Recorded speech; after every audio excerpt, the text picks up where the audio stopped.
Welcome everyone to the Fated Connections Path of Exile Community Podcast, episode number 107.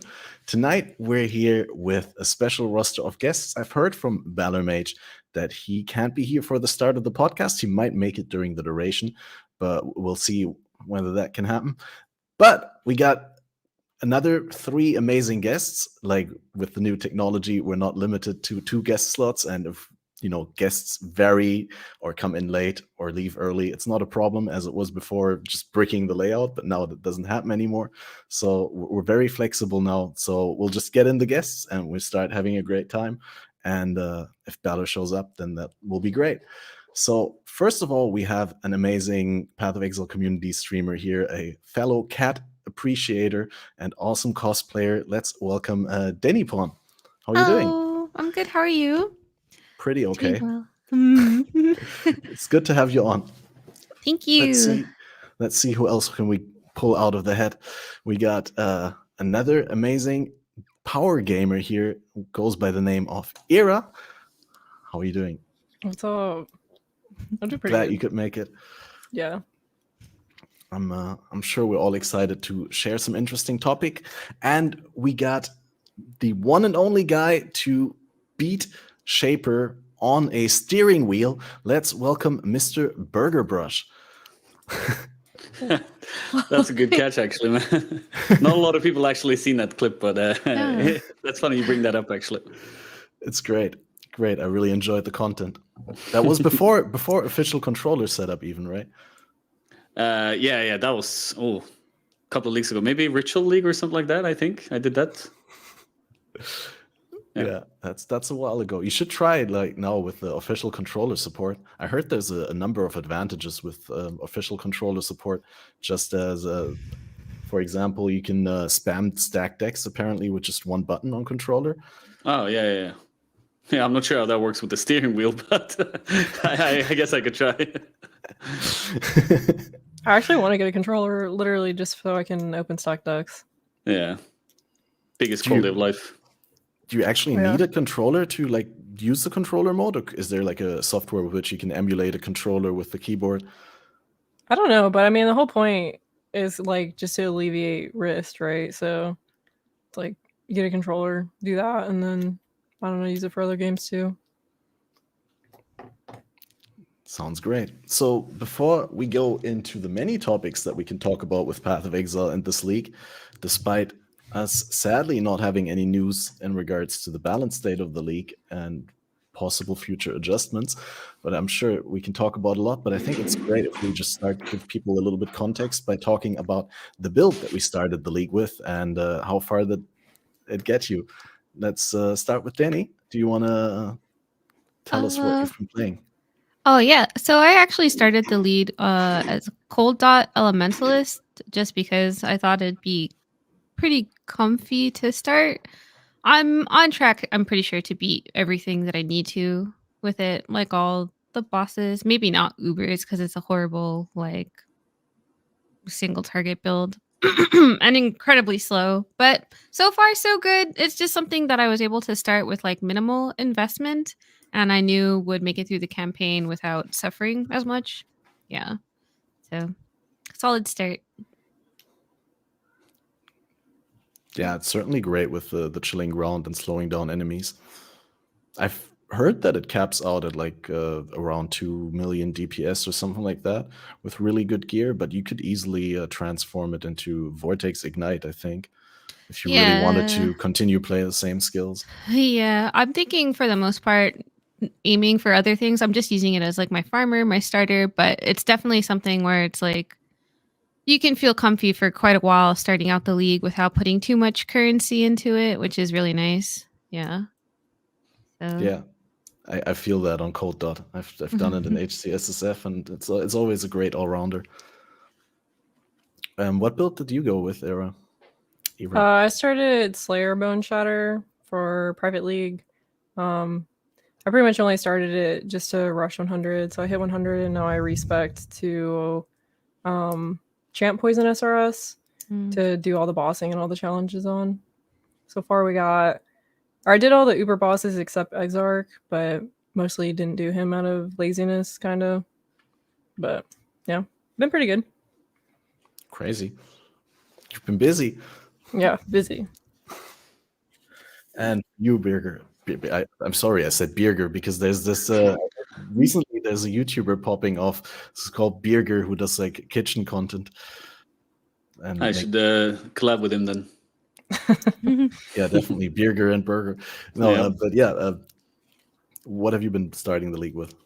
That's so occultist, baby. All day, every league. I do the same shit, man. I love that build. Nothing else? No. Like legit, I mean, the last how 4 do you even leagues. start the build? Like you can't get a dev solve like right off the bat, right? You need to get the character to 60 first, and then you want like some gear probably to accommodate the transition. Like every league for the past 4 leagues, I do Poisonous Concoction, and then I just farm a 4-socketed Dead Soat, and then shed into maps, and then I just play that basically. And then at the end of the league, I try a bunch of shit, but I always come back to Dead Soat every league though. Damn, that dedication. Yeah, I love that build. It's a fun one. Yeah. Fun. Yeah, I like to play it as well. It's just like sometimes, most of the times I don't league start with it, but it's like something after I'm done league starting, I got a little bit of currency laying around. Then I'm like, oh, I want that smooth, just running through the map and exploding everything. Mm-hmm. But yeah, that directly brings me to the next topic that we need to tackle, which is the league mechanic. I mean, how did that work with? You didn't even say what you started. Oh, Yeah. Sure. I always forget because I said it on every podcast now. But yeah, of course, it's completely fair to bring that up. I did a Guardian because I didn't want to be a cookie cutter necromancer league starter. And then because I didn't want to be a cookie cutter, I also didn't do poison SOS, but poison animate weapon. But without gear, I started with brutality, pure physical hit based. And that got me to roughly 1 million DPS before the transition. And now after the transition, it's a lot better. It's great, but it's... What do I not like about it? Actually, there's not a lot not to like about it. It's just really bad access to suppression, which I still haven't tried to implement because of that. And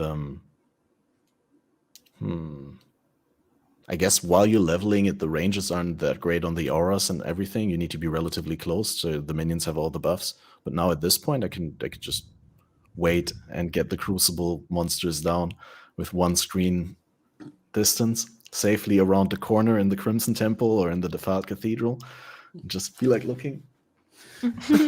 But yeah, I'm sure we'll talk about Arch Nemesis in a separate round. Yeah. It's not always as safe as you would think.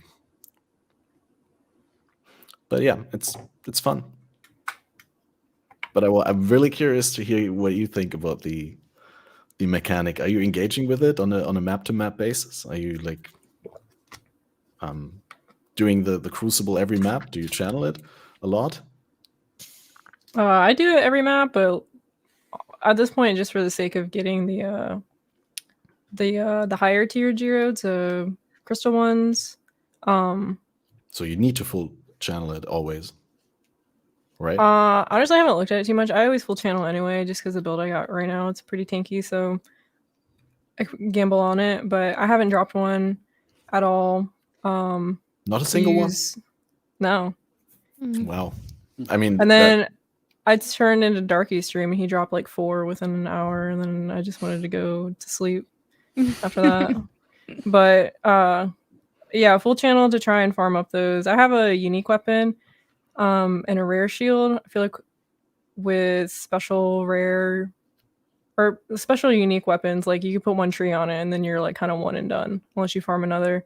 So there's no reason for me to really interact with it outside of just like trying to do a full round on some, you know, shit rares or something to combine for challenges. I've been trying to farm the little geodes.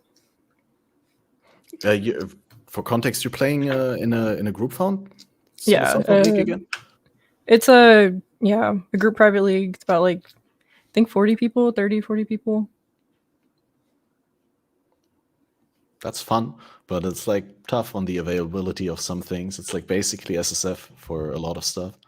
Well, it's kind of nice because it's a mix between the trade and SSF. Like, for example, in order to do my build, I needed a diadem, and I have been farming Jund nonstop. I went from 99 to 100, just boss rushing and doing Jund the entire time, and I never dropped one. I still haven't dropped one, and the only reason why I have one is because one person dropped it in the private league, and we haven't dropped any since. Wow. So, like in SSF, that would have hurt really bad, but the group is kind of nice because you can ping pong off each other.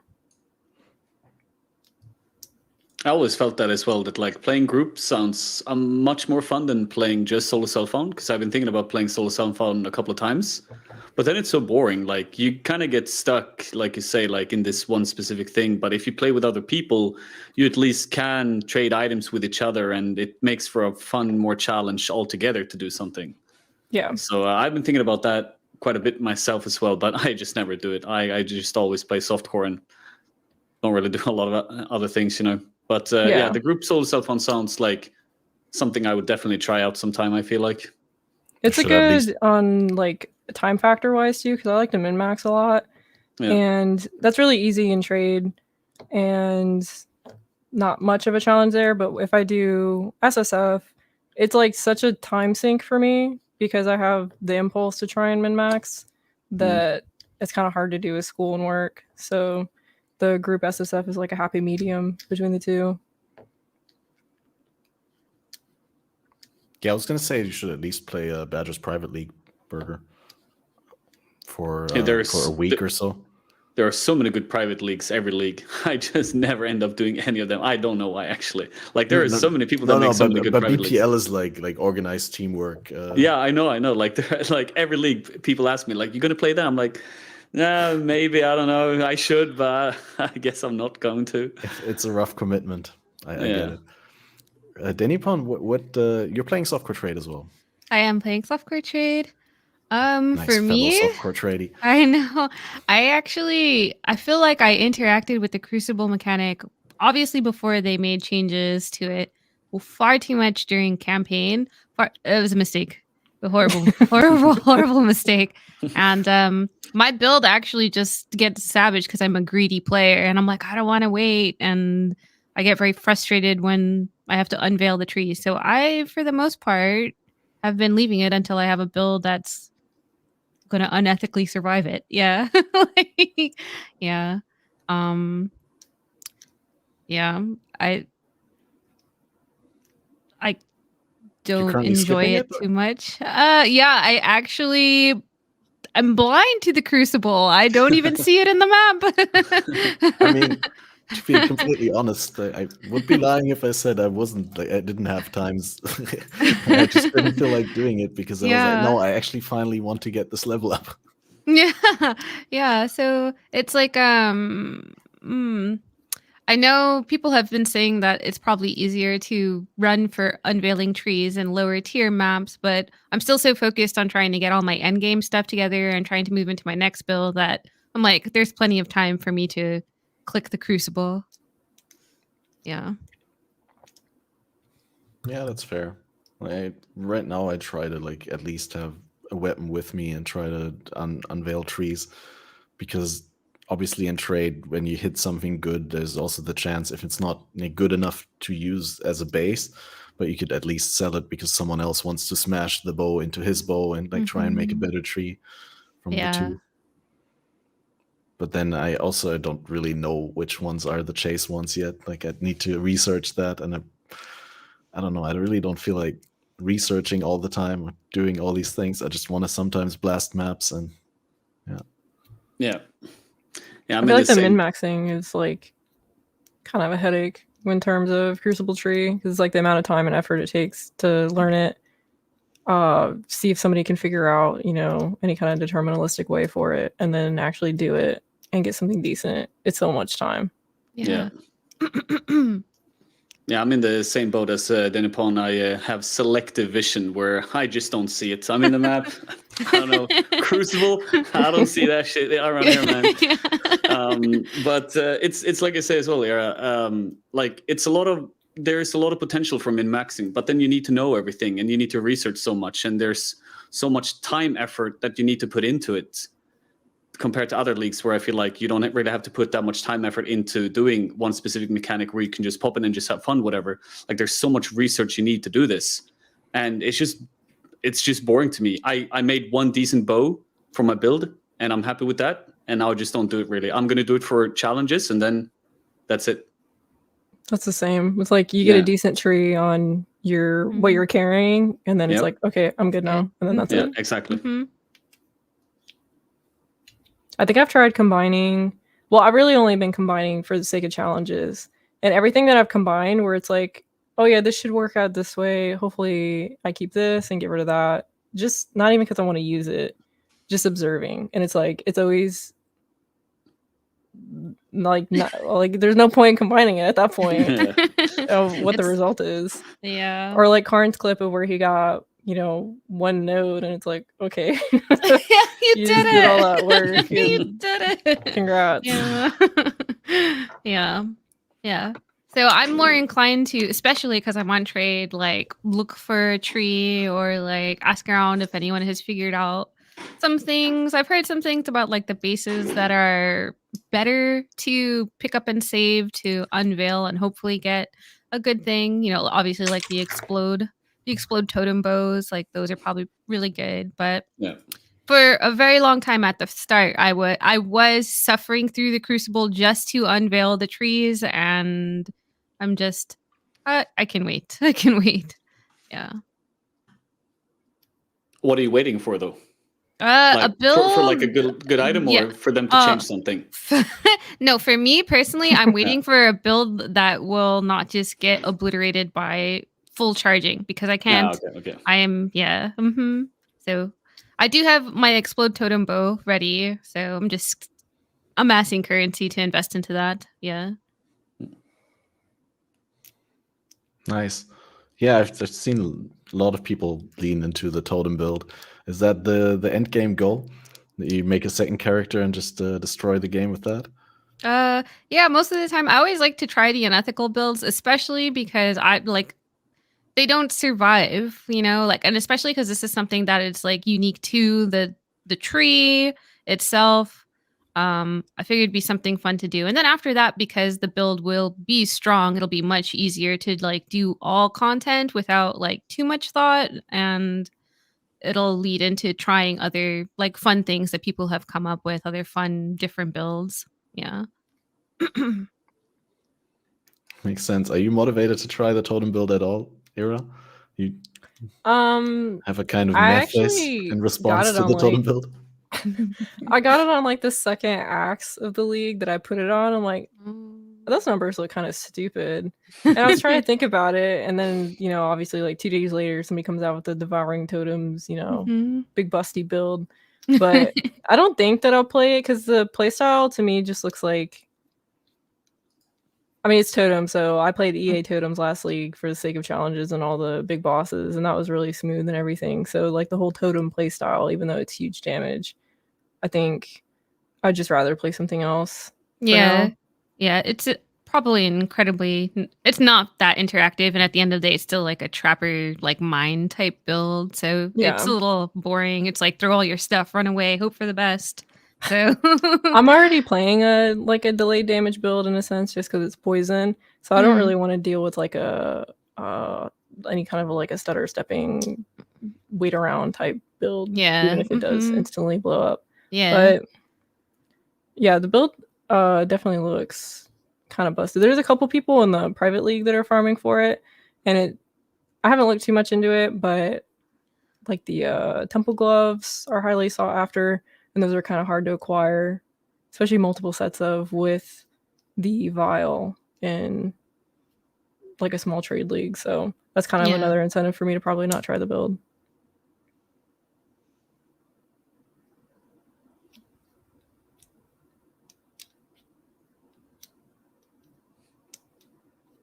I think we lost Mr. Catman. He muted himself. Yeah. No, I was just confused because I accidentally opened the stream tab and it somehow cut you off, or like you just stopped in the middle of the sentence for me in my perception. But what is your opinion about the totem build burger? Are you gonna make it happen? I'm probably not going to play it, but it's fun to see, like a specific league mechanic or like a build due to the league mechanic. I think it's fun for people to try out, but I'm not really that interested in it, really. When builds like this show up, there's a lot of people and streamers and YouTubers who like make iterations of it or videos of it, and I just kind of let other people do that, and I'll just do my own thing, kind of. Is what I usually focus on. Yeah, I mean, that's fair. It's like it's already getting min-maxed by the big brains, so that there's really not much. And I don't have time to big brain shit anymore, so I'll let everyone else handle that shit. Fair enough. No, but I mean, like, it makes sense to big brain something else that not so many people are doing, so you can, be the specialist in your field rather than just be one of many.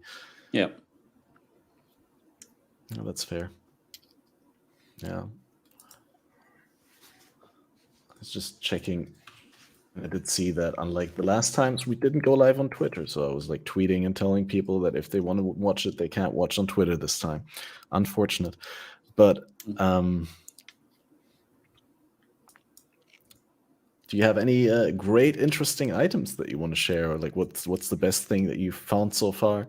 Is there any great trees? Maybe ones that you're even using in your build right now? I got nothing. I just have a decent bow. Like, I don't really care too much about it. Maybe someone else has something really good here, though. Like Crucible specific? Yeah. I got a Chaos Res on a shield. I mean, I got 100% chance to avoid being poisoned on a shield. Oh, speaking of, like, the few times I've tried to put Crucible on, like, some rinky-dink shields, I get some pretty interesting stuff and, like, maybe a couple build-enabling things. If you put Crucible on a Fossilite Spirit shield that's specific for minion modifiers, you really don't get anything minion related on it. It's just like a normal shield. And I don't get that, because if you do it on like a Convoking Wand or something, you get minion modifiers. I don't understand why on a shield you don't. It's literally just a basic shield in that sense. Only I feel like I get cooler things on putting a tree on other shields compared to Fossilized, and it's like blowing my brain. So... yeah. That's very fair to point out. I should have probably noticed that. I mean, I didn't do that many shields. I've been with my shield for a while because it has a 100% chance to avoid being poisoned. And it was on... That's pretty good. I mean, that's pretty much the only thing that it has. And as a downside, also increases bleed duration on me. But I always feel like if you don't remove a bleed, you die during the original duration anyway. So I was like, pretty much... it doesn't matter. Yeah, after I got out of Bone Shatter, that's primarily what I was putting trees on, just because I had the unique, the Chase Sword, so I can only put one tree on that anyway, so the only thing left for me to really Crucible or to try and get a shield base to craft on. And yeah. Didn't really get anything too amazing other than, like, I think it's something like -6 Ellie res for like 27 Chaos res is pretty good. But I think that's probably about the best that I've gotten. That's a trade-off that I'd be willing to take. Yeah. Certainly. Oh man, I got a steel kite shield earlier. You know how many people are like just doing random steel kite shields, high item level, so that they maybe get a good combo of the spectral shield throw mod and increased defenses, and then chance it into an Emperor's Vigilance shield for the SST build. And I've been doing so many, and like earlier I had for the first time I had one with the SST mod pop up as a tier 5 thing, and I saw already from the symbol on the first node that the first node was a life node, and I was like, oh cool, it's a life node, and it ended up being the high tier life node with the downside of like 75% reduced armor, energy, shield, and evasion. And I was like, on the one shield that has the SST, I get that as the first node. So many shields have the first node with life, but then it's like a 30 life or 45 life without the downside. Has anybody even like actually successfully chanced that shield yet? I'm sure people must have chanced it successfully. Yeah, I think I saw something on Reddit like a week ago where someone said like this was the highest armor, evasion, whatever shield ever. Because of they chanced it. I saw, I don't go on the Reddit very much, but I think like week 1 or something like that, Maybe week 2, I saw like, the best base or whatever, and then they were complaining that they sunk like, I don't know, 20k chance orbs or something ridiculous into it. Yeah, I saw that one as well. So I'm They just were like, I'm assuming quitting the that's game. everybody. I've sunk. Like, fuck this game. I'm out. 20k. I'm not doing this anymore. It is was that just a unfortunate. Reddit post or was it the Captain Lance video what you're referring to? Probably Maybe both. the same. Yeah. It is unfortunate. I feel like this would have been the best league to bring back the FATED prophecy. That actually would have been interesting. Or the Trash to Treasure. Trash to Yeah. treasure. They can't bring up back Faded. They Yeah. made prophecy go away just for us, so that we Yeah. can keep Faded connections. If there was any league to bring that back, that one I think would have been the most. I think it would have been interesting. Gambling to see if you could get the right unique. Have you ever tried chancing anything, Denny?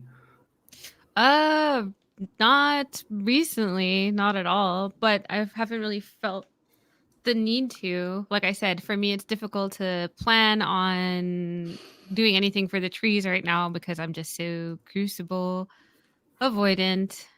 And I think like what happened to me is like what I did it early in the campaign. I remember losing it because I was just like, what? I got a bunch of like attack speed modifiers and things like that on a wand, and I was like, okay, like true, whatever you say, that's okay. So I just see everyone else's like heavy investment into the chase, and I just am not at that currency point to even do something like that.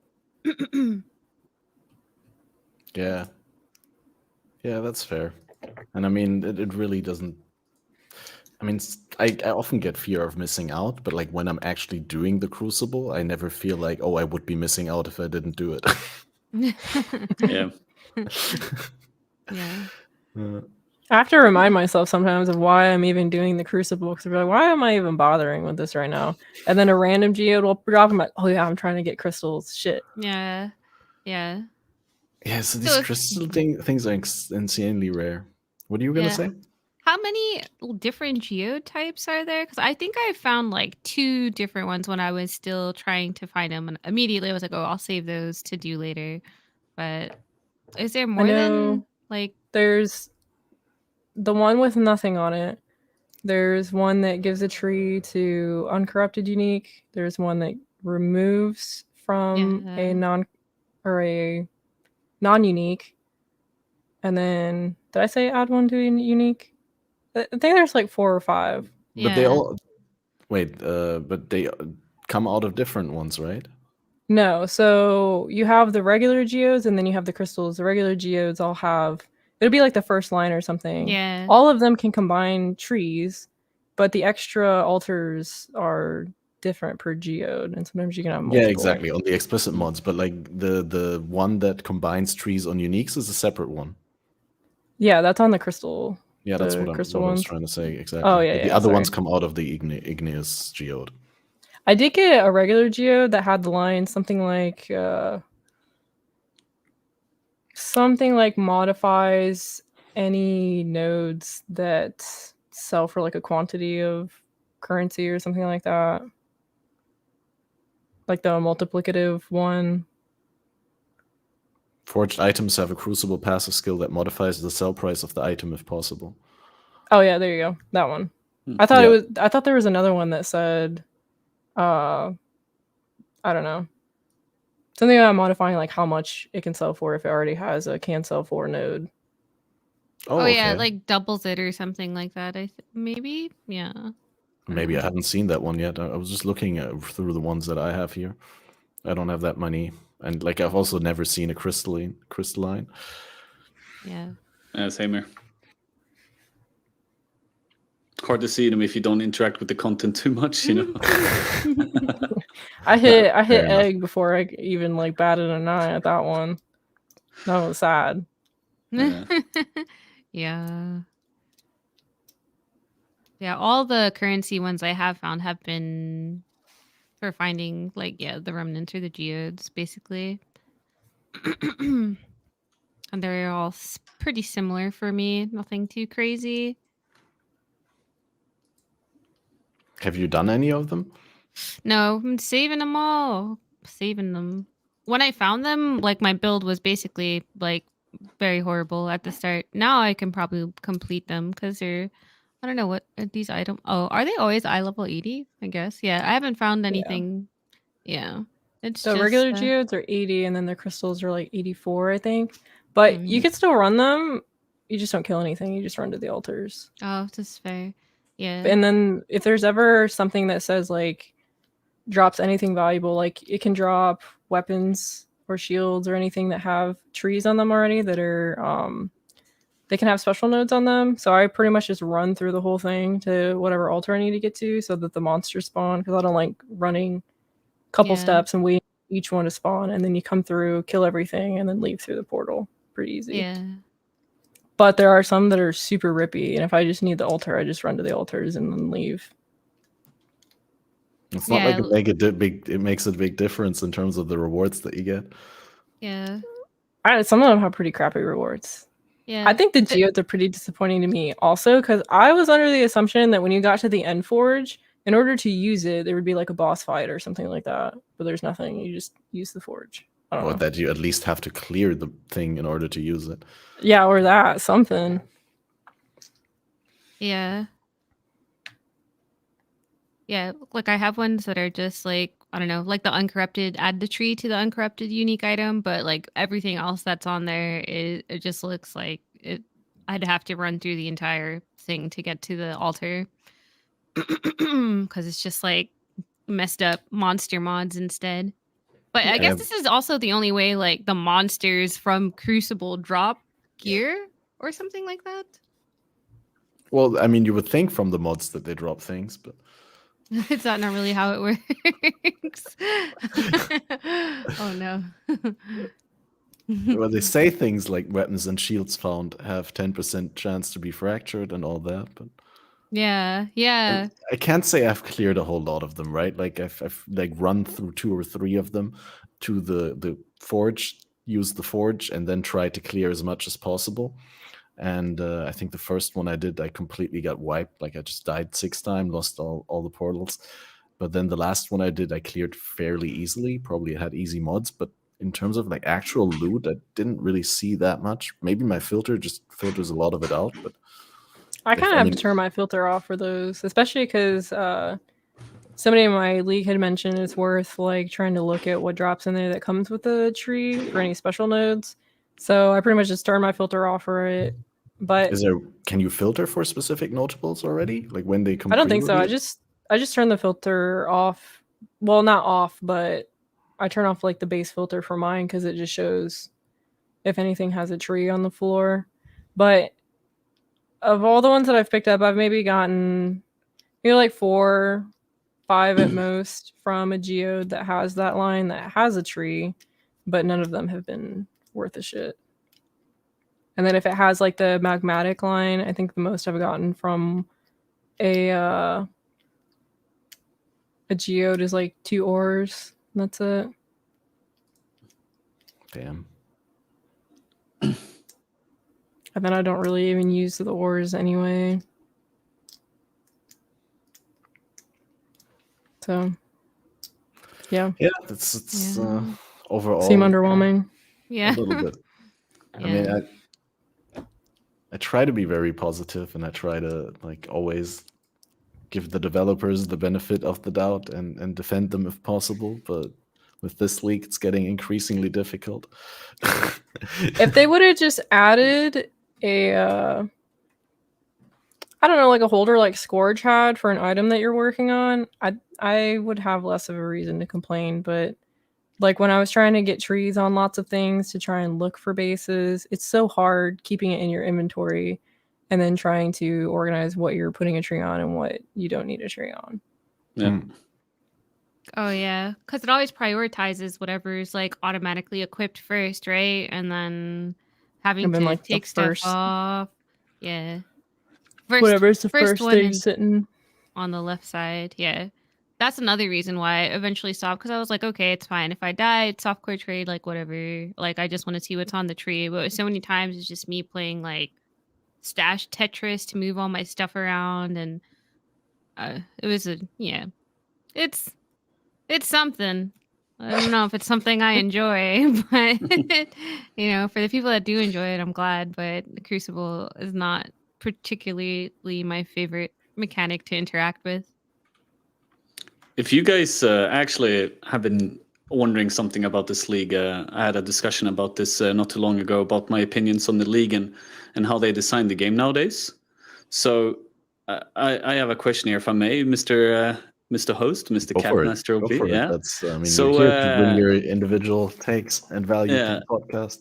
So what I wonder from you guys is like, what would you want them to add to this league, or like, what was your expectations going into this league? Because I hear a lot of people, and I see a lot of people say like it's unrewarding, like it's not giving me enough rewards. But what would you say? Like, what would you want from this league in particular? Is it like some people say it's for crafting, some people say just give me rewards and I'm happy? But what would you guys want?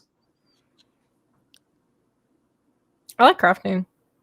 I'd say if they reduced how long it took to channel up the Crucible, / if you're interacting with it, kind of like Ultimatum, you're immune in time freezes, because it's super annoying getting off screen while you're trying to channel, and then your channel gets interrupted because you get off screen by something.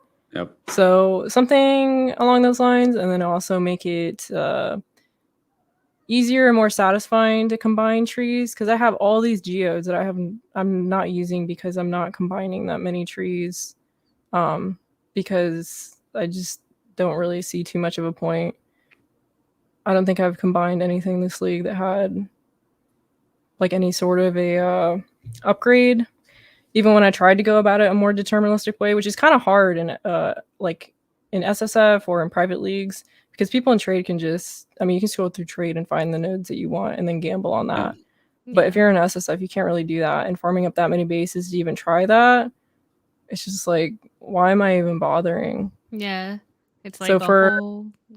for a league that's like, oh, you can make insane weapons based on these trees, it's like, yeah, okay, if you want to sit there for hours and do it and sit on trade scrolling to find nodes, it's just not it's not as beneficial as I was hoping it would be. It's kind of more of a, get a usable tree, maybe min-max it a little bit and then just run with it and put your time elsewhere. Yeah. And like I said earlier, like I said earlier as well, you wanted like the cook slots as well, so you can just put an item in there and then you just cook that item. Yeah. So you like the league, but you just want like more quality of life stuff in terms of the actual league mechanic and make it a little bit more faster to interact with it. Yeah, I don't really care too much about, like, I know when a lot of people say, oh, it needs to be rewarding, I don't really care too much about it necessarily dropping loot. I'm not looking for a loot explosion, but if the point of the mechanic is to farm XP for these items, and at the same time it's like you're not really getting that rewarding of trees anyway, it just seems like lackluster. Yep. Yeah. Yeah, you asked like kind of two questions in a row, Burger. Let's give Daniel a chance to answer. No. I feel like I agree with you. Like I was expecting something more crafting heavy, and like eventually to have like a more deterministic way to combine the trees. My biggest gripe, and I understand that this is probably incredibly difficult to do from like the coding aspect, is that like I have to unveil the tree just to see if there's anything worth it on the item. And like Ira said, like especially as you get into higher tier maps, the more you're juicing your maps, like having your channel interrupted before you're even able to like finish up like getting the tree unveiled is incredibly frustrating for me. It's worse when you're like in red maps too, and you're not able to do the full channel, because you can get a tree off you can get a tree off of, I'd say, pretty close to you, if not full channel. Otherwise, you'd have to sit there and split it between two maps, and then that feels bad too. Yes, it's horrible. Yep. Yeah. And that's, I think, probably what completely turned me off to it, because that's my biggest complaint. I know it's probably not easy to just have the trees there to see, because it just sounds like a nightmare. But so many times I'm like in my maps and something happens, and then it's like, oh, now I need two to see, just to see the tree, just to see that it's like freaking Piece of shit. tree with a bunch of honestly, just crap. It's like I don't Yeah. care. Yeah. Yeah, I have a tab full of things that it's like, oh, these are maybe things you could combine in this way or this way. Yeah. And then I see the tab, I'm like, okay, what mediocre trees do I want to combine today? Mhm. It's good that you bring that up. I was aware that it's like not really an SSF friendly mechanic at all because really. of the way that it interacts with bestiary and kind of requires, if you want to deterministically approach building a tree, to utilize imprints and Oh, that too. See, splits. that's not even something I thought about because you Yeah, can't get what I them. don't think about is like you just don't have the items with the trees that you would want to combine. You have to settle for like mediocre versions. Yeah. And or like farm excessive amounts to get them. Yeah, so in response to what Berger asked, I would say, well, I pretty much agree with what you both said, but I don't understand why uniques are getting punished unnecessarily. Like That part hurt too. It's like if you get Yeah. a really rare, insane unique, and it's like, okay, gamble and put the tree on it. It could be dog shit. It could have a first node that really hurts you. yeah, And then and I you're don't stuck. I don't even really mind that it's like a special super rare thing to combine the unique with another unique in order to get a better tree, but then that it's only that same unique that you combine, apparently. I mean, I haven't gotten the chance to try it myself, but I heard from other people that you can only combine a unique with the exact same unique. You couldn't combine Yep. like a unique shield with another unique shield. So that again, SSF friendly, like how are you gonna build a good tree on an Aegis shield that you found or something? Like, it's not gonna happen, right? Yeah. Yeah. And then yeah, that's yeah. I guess in the context of that, I don't really mind that it's gated behind that separate geode, but the fact that you can progress the tree on a unique item just like a normal rare item from moment to moment in a normal map, but you have to unlock it first by opening a geode that has that map mode, that mod that lets you add a tree. That's a little bit, I don't know. I feel the uniques are already in the spot where most of them are worse than rares, and they only usually used because of their unique effect rather than the pure stat power, right? They have a little bit less power or some downsides even in order to enable like a specific effect. And so, yeah, we already moved away so much from like builds that focused on uniques that I don't really see why they need to get penalized there. Yeah. And yeah, the other thing is I was gonna say that, if you have to engage with this to get the big reward at the end of the stick, basically, like that super good tree that you see occasionally posted on Reddit or stuff like that, if it's not like at least deterministic to some degree, and if it's a pure gamble and you may lose all your progress getting there eventually, right, and then have nothing to show for it, then I also feel that the mechanic should be rewarding on a map to map basis. And on the other hand, like what you said, I'm not necessarily after huge loot explosion. I mean, PoE has trained their user base that they expect a big loot explosion every league, but I'm happy to give a league the benefit of the doubt, or like give a league a try that doesn't have that loot explosion, but then like there needs to be something that I have to show for consistent engagement effort with the league, and not something that I could just lose on a whim. Pretty much. Yeah. I was hoping it would be like similar to Recombinators where you'd have like that wow moment and you just made something sweet. Even if it was that like toned down by, however much percent, I would have been happy. So the fact that, I don't know, it's like every, little guide or YouTube video I've seen on, oh, it's deterministic to combine trees, and I see imprints and I see everything else. It's like, I can't do that. Nor do I want to, spend hours farming frogs just to get something that, I don't know. It's just like the effort versus reward really isn't there. Yeah. I do wish maybe, because geodes only come off of the trees. Can you find them within like the actual geodes? Like, I wish maybe I don't need. It'd be nice if the monsters drop loot, but it would be better if they at least dropped things that you needed to consistently work with Crucible. Like if they dropped geodes or something like that within the map. Sometimes, even if it was rare, like I feel like that'd be okay, just because then I'd have more opportunity to, I guess, attempt to remove the tree off of my uniques or combine something. But everything is very much locked to the channeling mechanic and then discovery of what might be on your weapons. So I get geodes pretty often, but like I said, I do full channel, and I feel like if Yeah. you're not full channeling every single time, you're gonna get like way less geodes. yeah, So that's like even more punishing. yeah. Well, when they say lethal, they mean lethal. Yeah, dude, even my character struggles, and I got ailment immunity, poison immunity, full suppress. I got everything, and sometimes they still bite. Yeah. Yeah, I don't have suppression, and I'm finding more and more instances of deaths where I'm like, even if I had suppression, I wouldn't have been able to survive that. I'm actually happy that I play in softcore trade this league, because even though some people say otherwise, I'm just not happy with the state of deaths in Path of Exile. Most of the deaths that I have are just, I don't know, feel very, very much like the game cheating me out of my character instead of like tossing me a ball and seeing how I will react. And like if I make the right play, then I get to live. It's usually just like headshot, bam, here you go again. Yeah.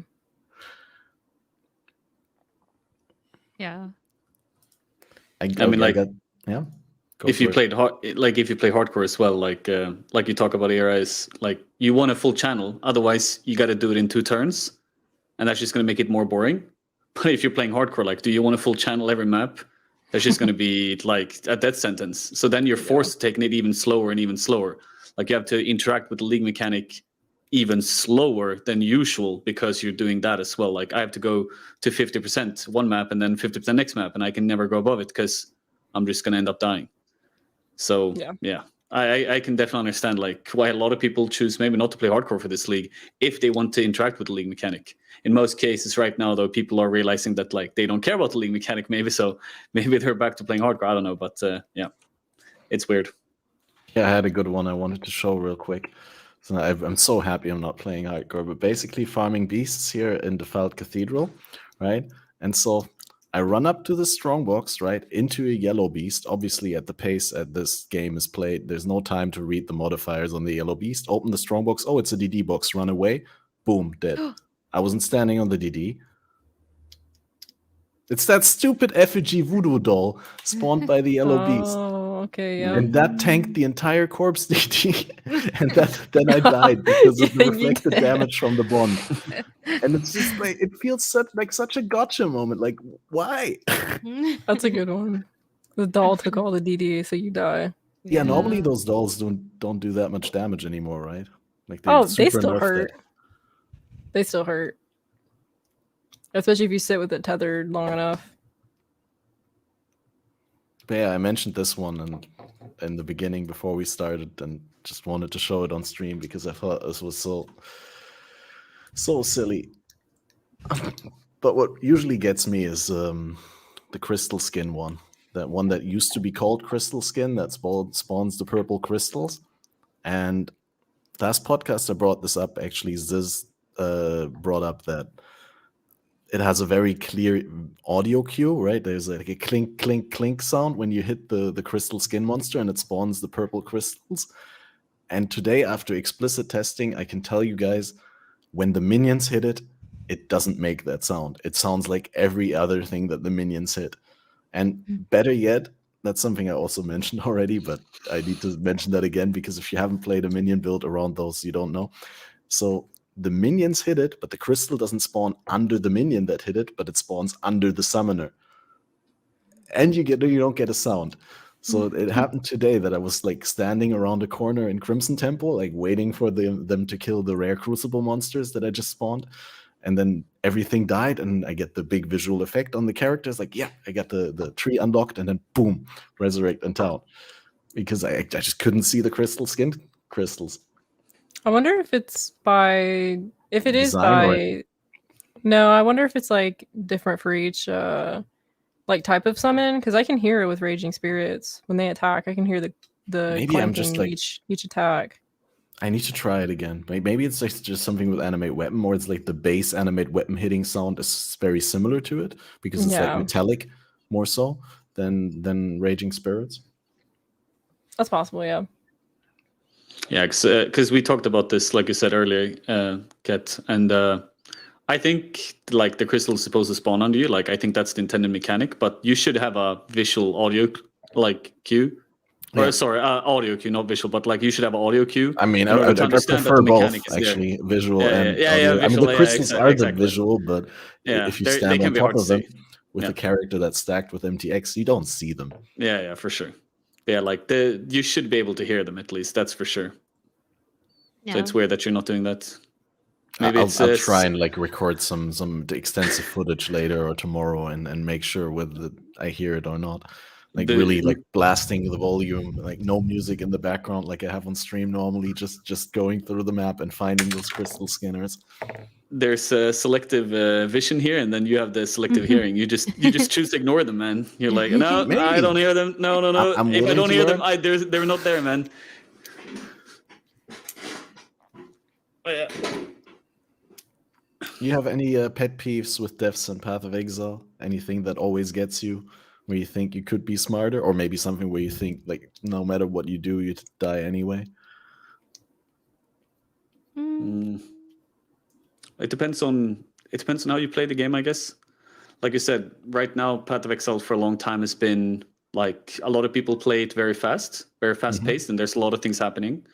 So when I play it fast paced, I sometimes can just die to like whatever. I don't know what I die to. But that's kind of on me because I'm the one forcing myself to play in a way that I'm going very fast.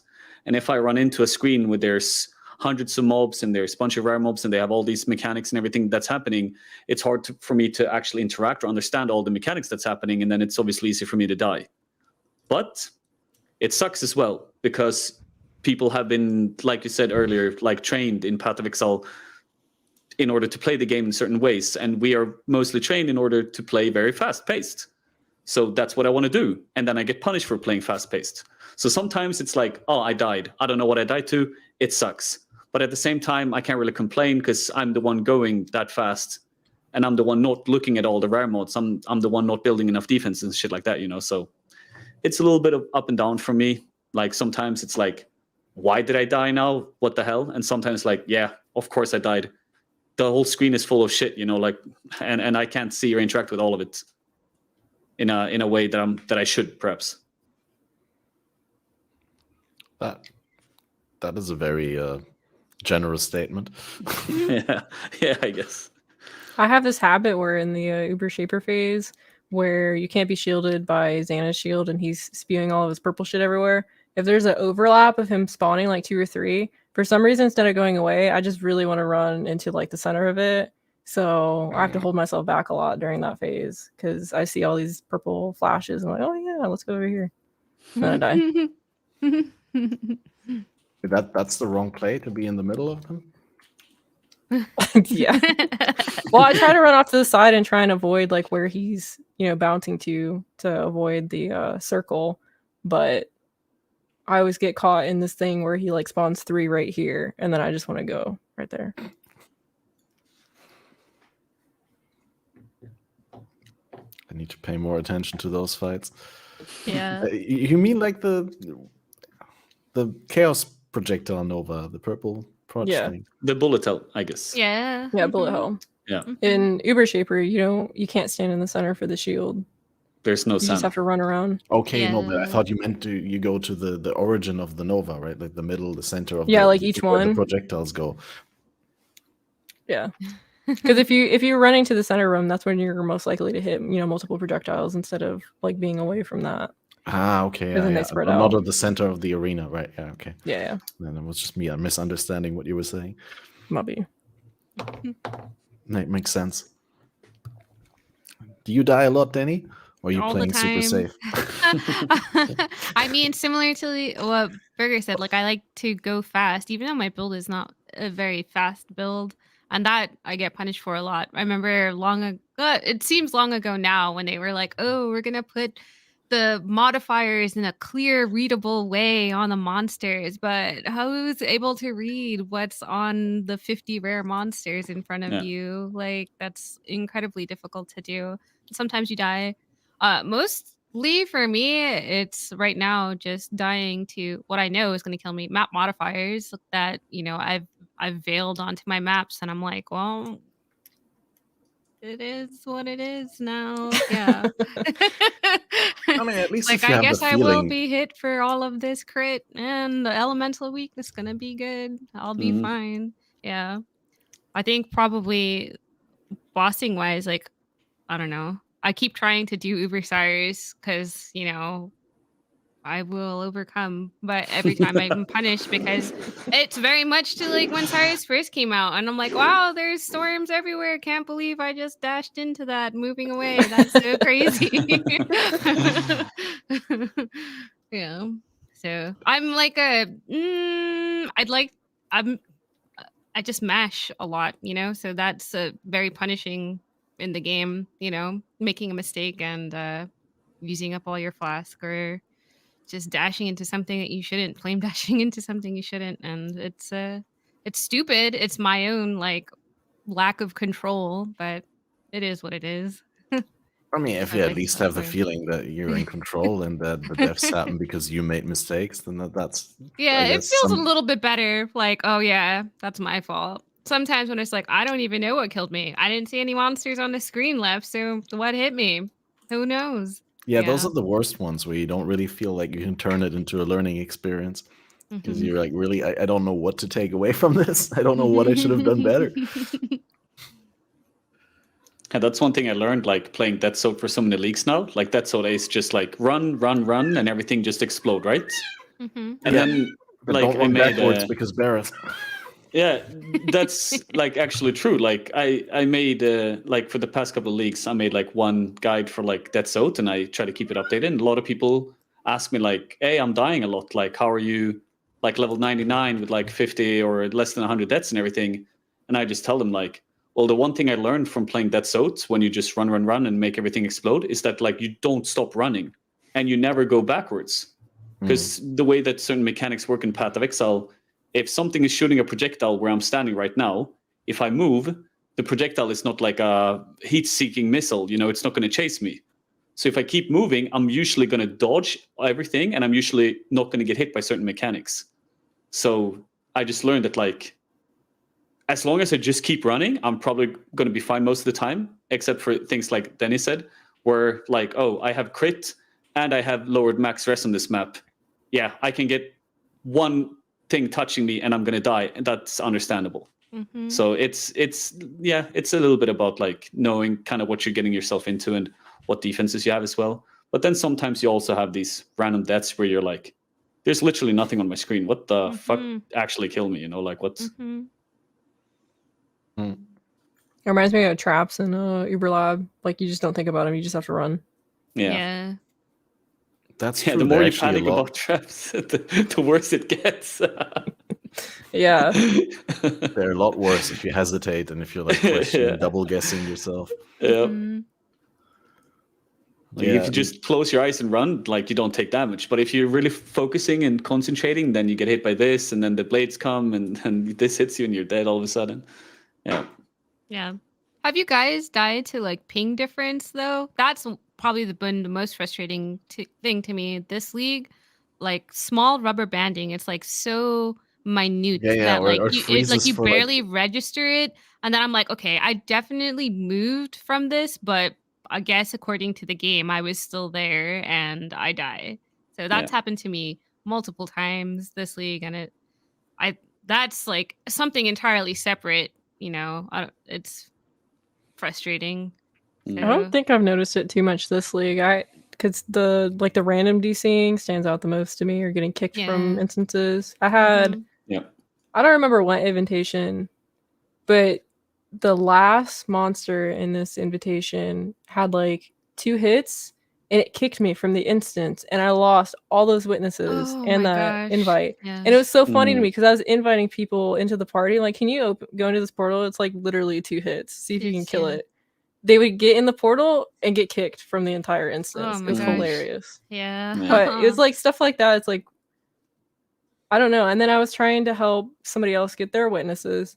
And right before the boss would die, they would get kicked entirely from the instance and crash the desktop. Yeah. There's so many like weird DCs and crashing. So that stands out to me more than the rubber banding, at least this league, because I haven't had Yeah. that kind of an issue until now. Yeah. Yeah, for I've me it's the definitely same. heard that too. Yeah. Like I've had guildies say that they went into their invitation or like their boss and got kicked, lose all portals, and it's like, Yeah, it's like, what the fuck? And you lose all the yeah. witnesses. Mm-hmm. Mm. That sounds terrible. I've not experienced all that much in terms of that. Like the worst I had personally was earlier today. I was doing a blight, and then like I think I opened a box or something like that. A DD went off, but like during the DD first going off, like the screen froze for like 300 milliseconds, so I couldn't move. And then when it like started moving again, I was already dead. It was such a tiny micro thing, but it annoyed me so much because I was like, easily I could have dashed out of there if I actually like had control of my character during the time that it happened. But yeah, So we definitely crashed out of like a 5-way legion yesterday as well, like individual people. that's the worst, because then your reset gets all messed up. Yeah. It's kind of interesting because on the first build I had corpse removal, and everything is pretty smooth. Like, obviously, I had to keep up my overleech because that's a big defense, but I didn't have to deal with too many like on death effects.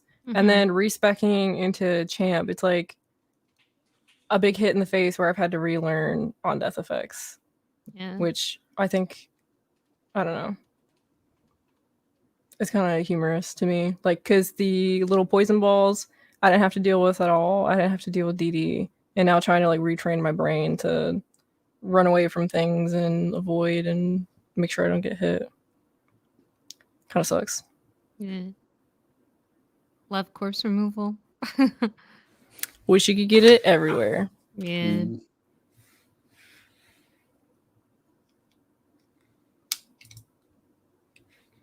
Damn. I'm just getting wiped. I shouldn't be playing during the podcast. I got inspired to test something, and no, not good. It's terrible. Sometimes it's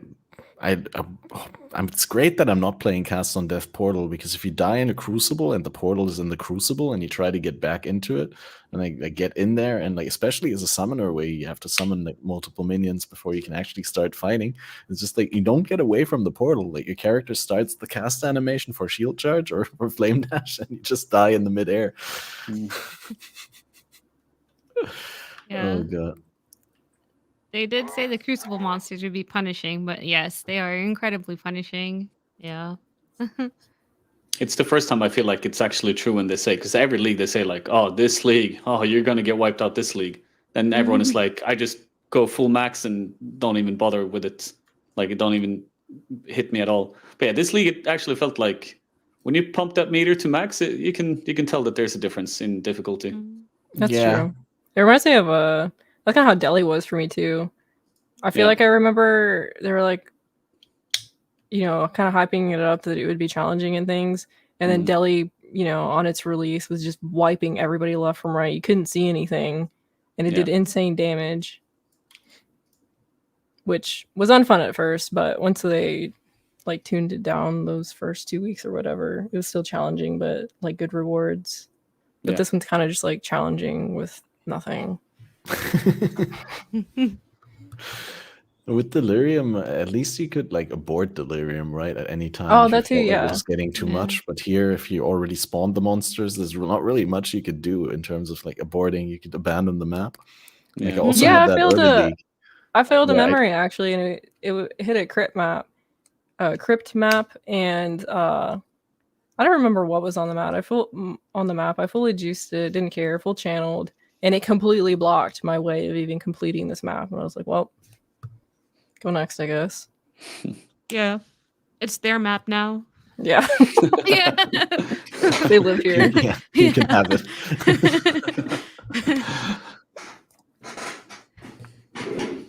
Yeah, damn. I had a thought, but I lost it. It'll come back for sure. Yeah, you already mentioned you have like all the defenses that you can get, Ira. How about you, Burger? Are you squeezing defensive mechanics into your Death Solve? Nah, not really. Like I said, like I learned to play with that soak really well Okay, because I just played kill it the 4 leagues monsters in a row. before they hit you. Yeah, Basically. like I have like decent evasion, decent armor, not that much of either though.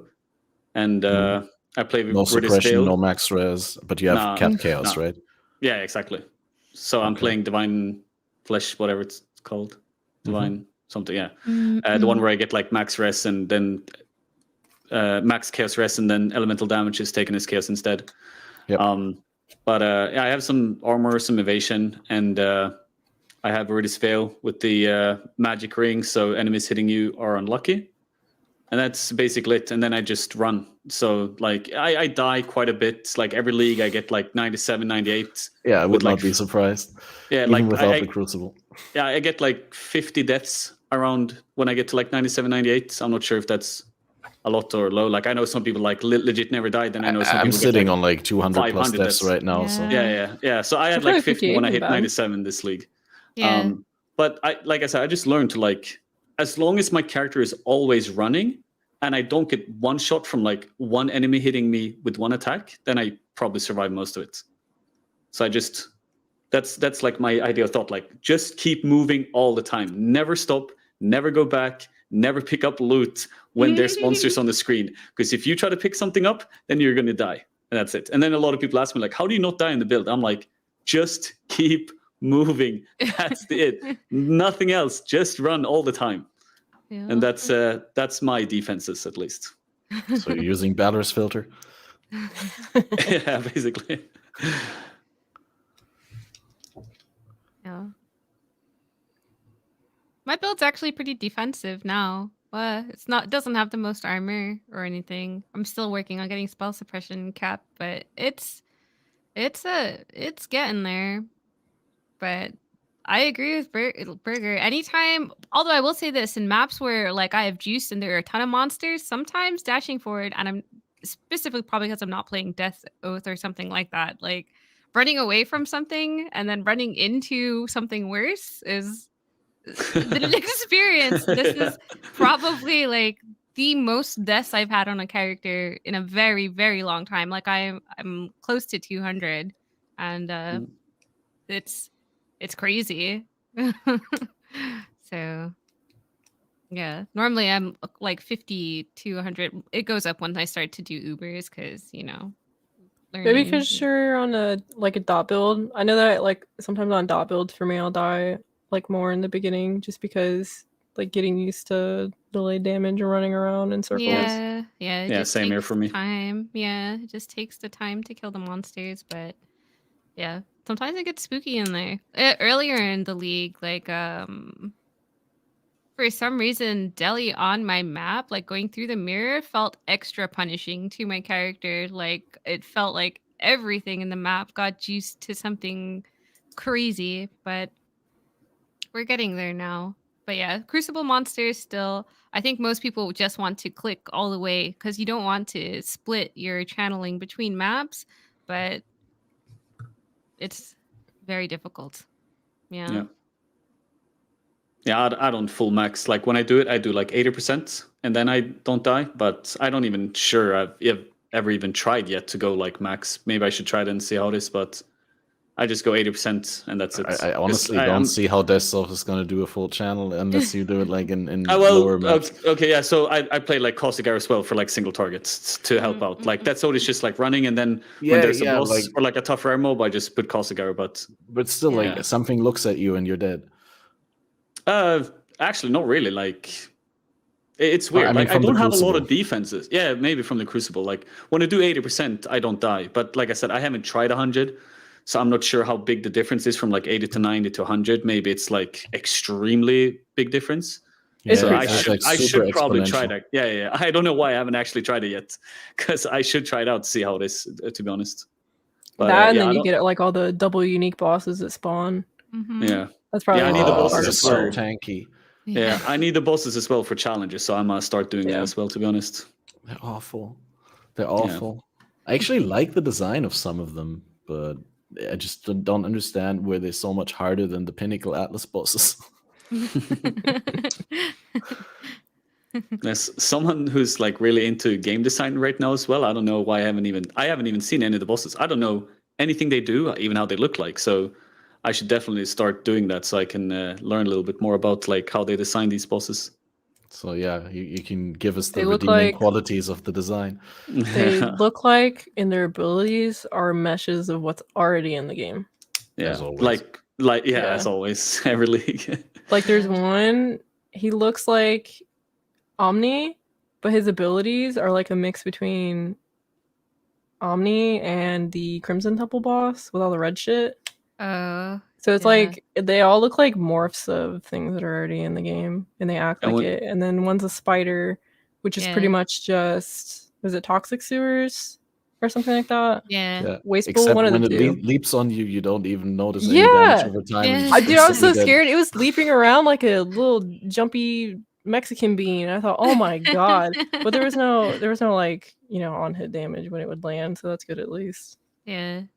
And when you say he looks like Omni, do you mean like the butt cheeks of Omni, or like what kind of a visual design Yeah, are we my talking about here? man, my man's build. Yeah. That's all I care about Omni, man, is those butt cheeks. You know? I have no idea what you're talking about. Who is Omni? What? He's the Is that delirium anime one. reference? Yeah, the big boss Omniancosis. Dude, the guy with like a two-handed axe. Yeah. Delirium Oh, boss. Right. Yeah. Yeah, That yeah. guy. Okay. Right. Haven't you seen like Reddit clips when people like stand next to his dead corpse with like blade vortex and his butt cheeks like wiggle like crazy? Yeah, you haven't seen that? How have you not seen that though? What the fuck? I can't find it. I'll show it. Like But every day when I wake up, was I just pull when up you that guys said clip like Omni, every I was day, like, man. what Omnitech? Like the Val Pyramid, the Temple of Atzoatl boss. And I was like, what? But yeah, no, you're right. What was it? Omnivore or what is it? Omniphage, something like that. Omnophobia? Omniphobia. Omniphobia. Yeah, omniphobia. Thanks. Yeah, I would have gotten that if you said omniphobia. I was just my brain was Oh my trying to bad. complete It's my either brain Omni was or trying to- Kosis, I forget. But I think. No, Kosis doesn't have wiggling butt cheeks. Yeah, no, it's that's homophobia fair. with the. I'm trying to pull up a old Reddit clip here, but it's like just loading for me because this is the video that I talked about. But Post it in the Discord. I'll open it. yeah, and see well, whether I I posted can it here show on it. StreamYard, I guess. Is Oh that yeah, one? sure. Fine. I'll- Yeah, it's not loading for me though for some reason. But it's this mature is content. Yeah, mature dude. content. The jiggle Yeah. effect's too strong. the Oh yeah. But even vertical format. Oh my god. Right, we got it. Is it I'm working gonna- for you? Gosh. Yeah, I got it. Yeah. I'll Yeah. pull it up in just a second. I just need Yeah, to dude, diversify. this clip lives in my brain rent free, man. All right. So we got it. Full screen it. And no, I can't believe you haven't seen this clip though. What the hell? No, I have not. Dude. I'm like literally confirming it right now. Okay, here you go, guys. Enjoy. Yeah, dude, that's what I mean, man. Need to set it to That's so 720p though. There Yeah. we go. There's the quality butt cheeks. Yeah. The This jiggle physics. Oh my gosh. every time someone asks me like if they should start playing Pee-wee, I just link them this clip and like, what do you think, man? Come on, make an account already. Come on, dude. Oh, this is so good. Yeah, How did I not know this? yeah. Oh, damn. But I should really check out the new bosses though to see like their interactions and mechanics and everything because it's interesting to see. Yeah. Because otherwise, love- like, yeah, sorry, you go ahead. No. I just wanted to say, are the bosses different? Actually, there's no boss. You said in the actual Geode, like at the altar, right? Like there's no. So Not it's from at just. the in the altar, map. but like they can Yeah. spawn on the way there. Yeah. Just Okay. like in the Yeah. crucibles themselves. But they're Oh not yeah, different. yeah, they can spawn in the geodes as well, but Yeah. they're super common when you full channel, and then Mhm. sometimes they'll duplicate too, Yeah. which sucks. Yeah. I've seen the spider the most. Yeah, like, Yeah. the most. Yeah. My guildmate just posted about it actually earlier. 130% quantity, triple boss, and got 1 geode. Triple boss. Oof. Does It's quant so affect juicy. the geo drops? I have no idea whether it's no supposed to or not, but it's just funny. I mean, it's map quant probably, right? Like that's what he's talking about. Yeah. So map quantity should definitely do something. Yeah, I guess. Yeah. One Ignis Geode, GG.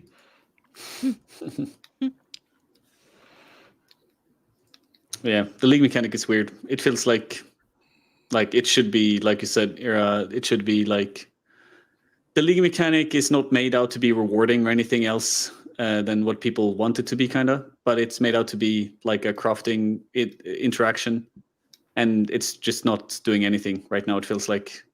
Well, it is rewarding if you have a good path and you stick with it and you get into.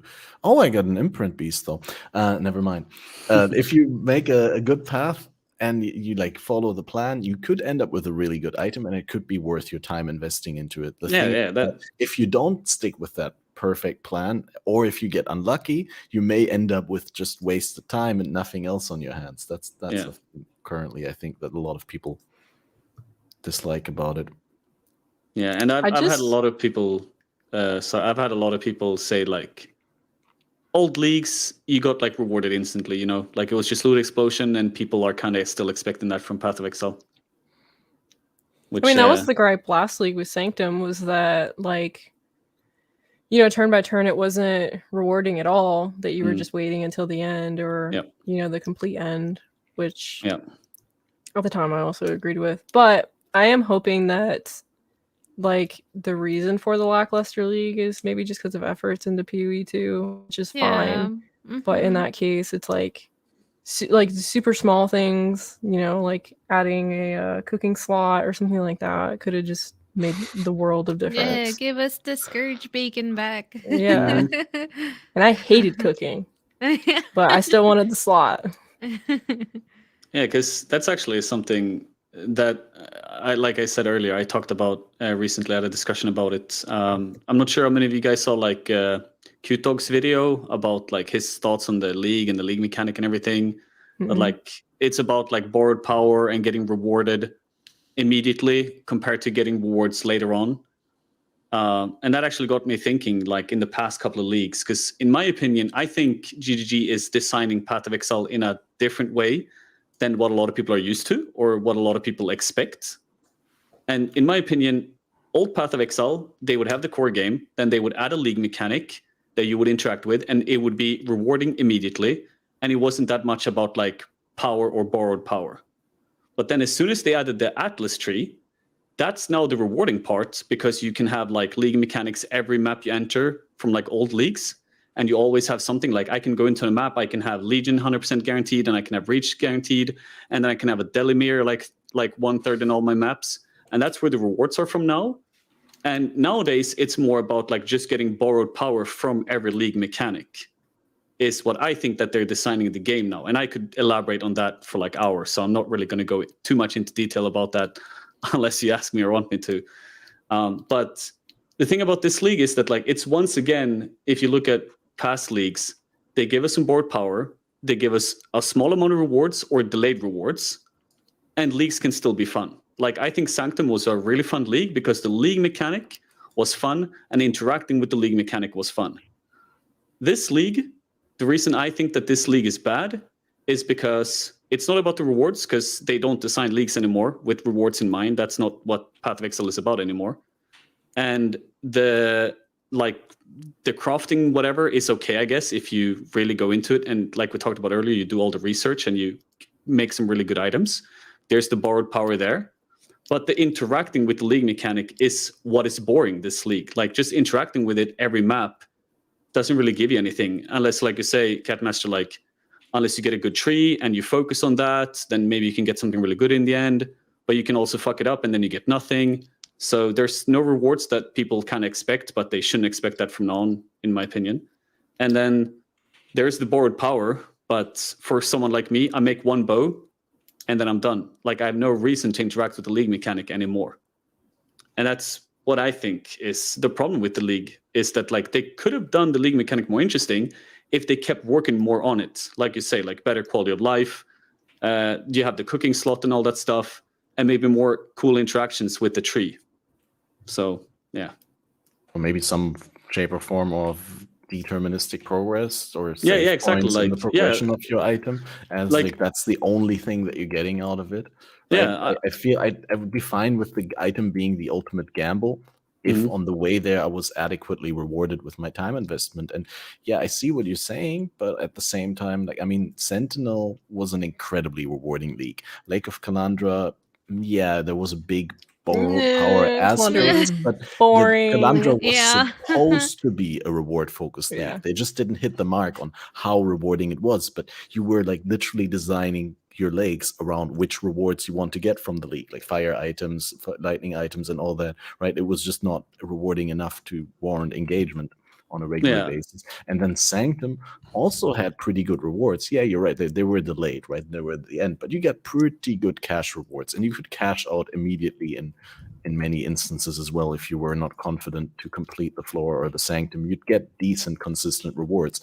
Or if you were like looking, hey, I need like 4, 5, 6 chaos for a bench craft, right? Then you could realistically be like, let's just run some sanctums and I'll get that. But that aspect is missing from Crucible. Like, I don't see why I should engage with this league unless I'm hunting these super big endgame chase items.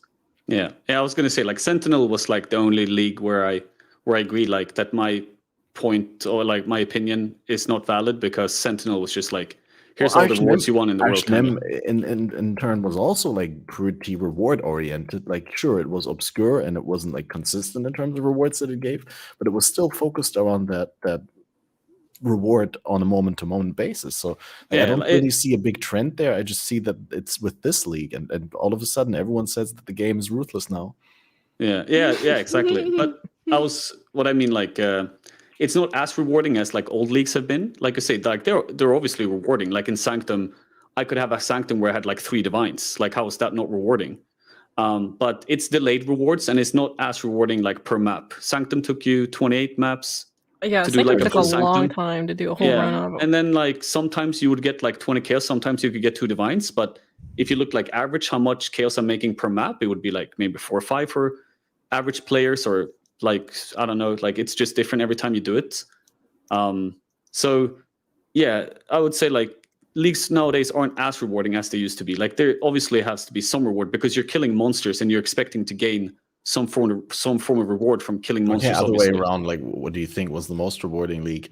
Like, where do you think is the the peak point of league rewards? Because at some point in the past, leagues weren't that rewarding either. Like, when I started playing Bloodlines and Beyond around that time, like there was Beyond and Rampage, and then there was Bloodlines Nemesis, I believe. Bloodlines Torment. Nemesis. I didn't play back then. Like, from my point of view, it's like I started 2.6 and then I played from there on out. And 6 was when Ascendancies came out in the lab, right? No, it was like 2.2. 2.6 was the league where they had no league, and they just took old mechanics. Oh, it was Legacy, right? Yeah, Legacy, exactly. The last league before 3.0. Yeah, exactly. So like, I don't know, like Ultimatum, for example, I didn't really play too much Ultimatum. I can't remember it, but I remember people saying like Ultimatum was crazy rewarding. That was like ultimate slot machine. That shit was fun. Challenges, not fun. Mechanics, fun. And that's kind of where my point goes from, because what happened after that, that's when we got the Atlas tree, right? The league after, if I'm not mistaken. Or was it 2 leagues after? I think it was 2. We had, because wasn't Ritual right after Ultimatum? And I remember. So I think it was like Harvest into Heist into it was Expedition. It was Expedition. And then Scourge. Yeah. But Expedition was also very rewarding and still is to this day. Like, people love Expedition. And then Scourge was like PvE and crack kind of, because you could like do 1 map twice.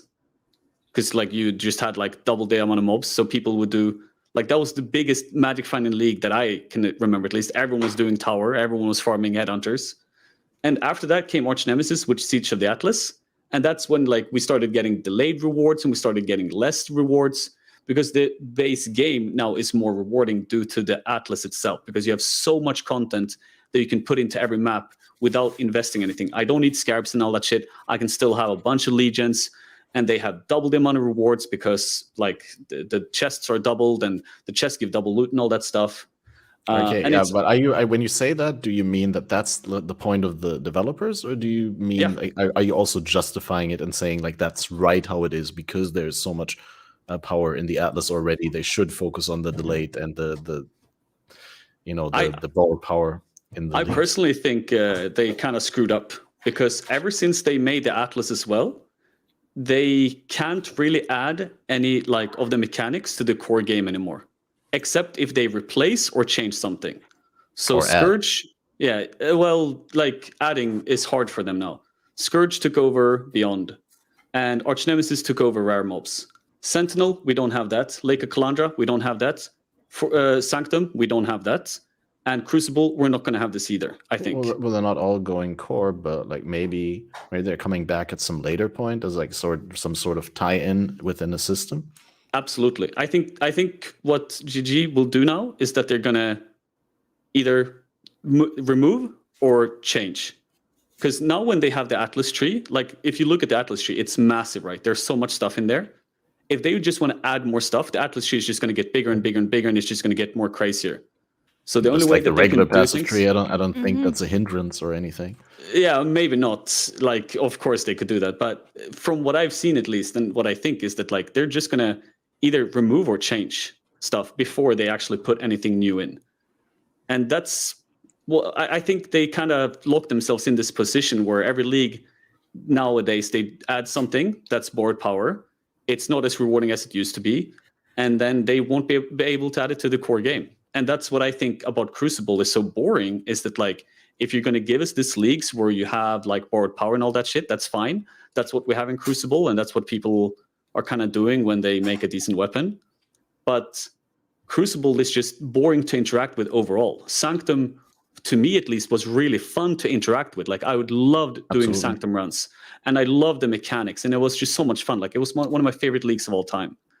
But Crucible, it's very much the same in line with what they've been doing the past couple of leagues, but the league mechanic itself it's just lackluster, and it's just boring to interact with. And that's what I think they failed with this specific league, at least in my opinion.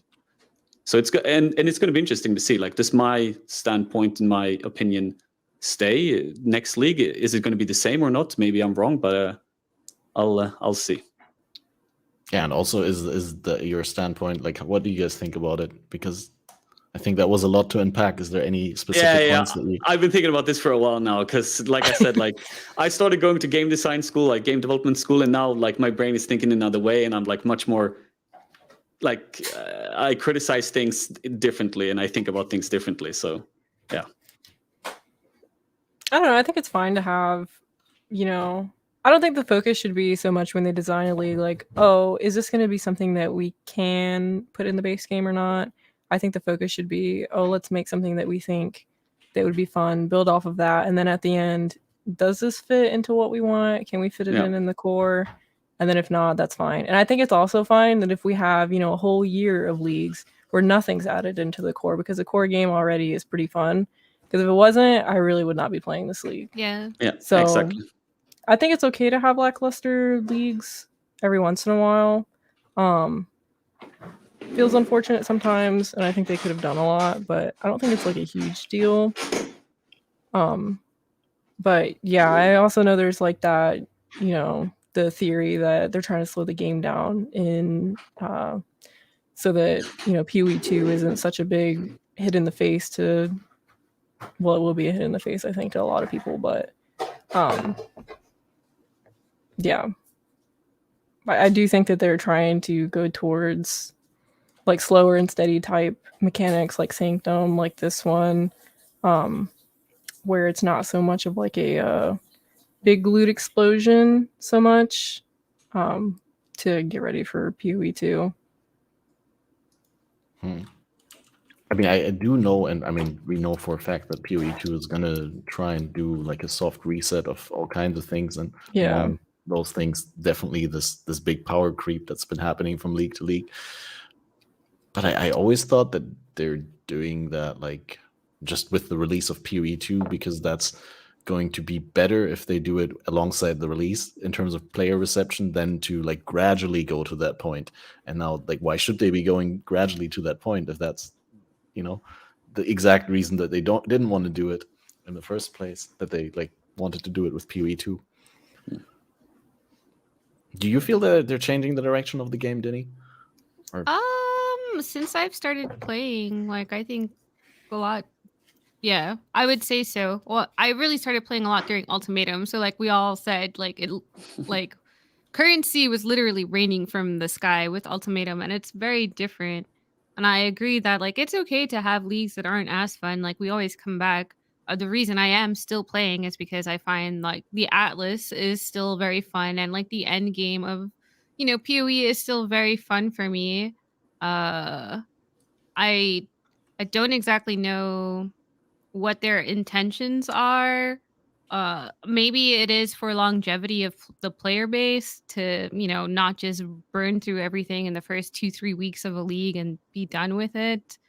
But it's like it's difficult to gauge whether they're slowing things down because they want players to, I don't know, just get ready and be prepared for what PoE 2 is going to be like, or whether it's because they want to implement more difficulty now currently to, I don't know, have people, I don't know, feel the weight of like the monsters and not feel as like overpowered right off the bat, right? Like I guess Weight it's is such like a funny meme.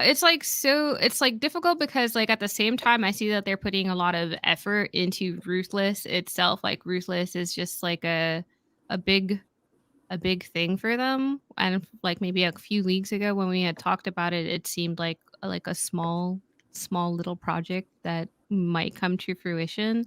And I don't know if they are trying to have both player bases, like both Ruthless and like regular PoE player base, like have more similar experiences. It's hard for me to tell. Like I've been playing for a little bit, but it's difficult.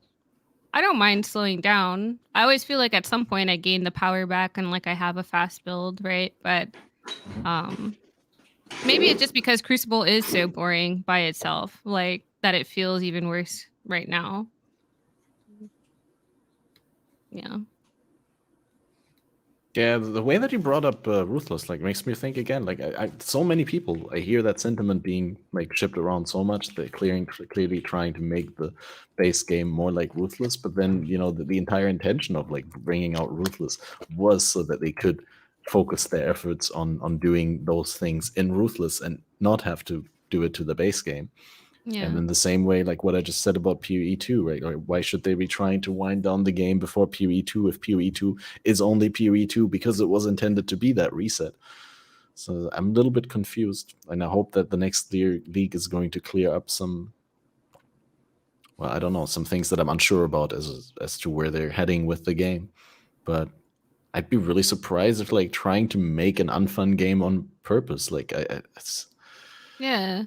it just seems like one of those hit or miss situations. And honestly, if they kept tuning this league for another week or two, we might end up in a place where it like feels really good. Like a lot of the suggestions thrown around for like gratifying players immediately were great, like giving like some reward symbols or making the monsters or especially the unique bosses that you spawn in Crucible encounters drop actual items with trees, or if they drop a unique that it already has a pre-revealed tree.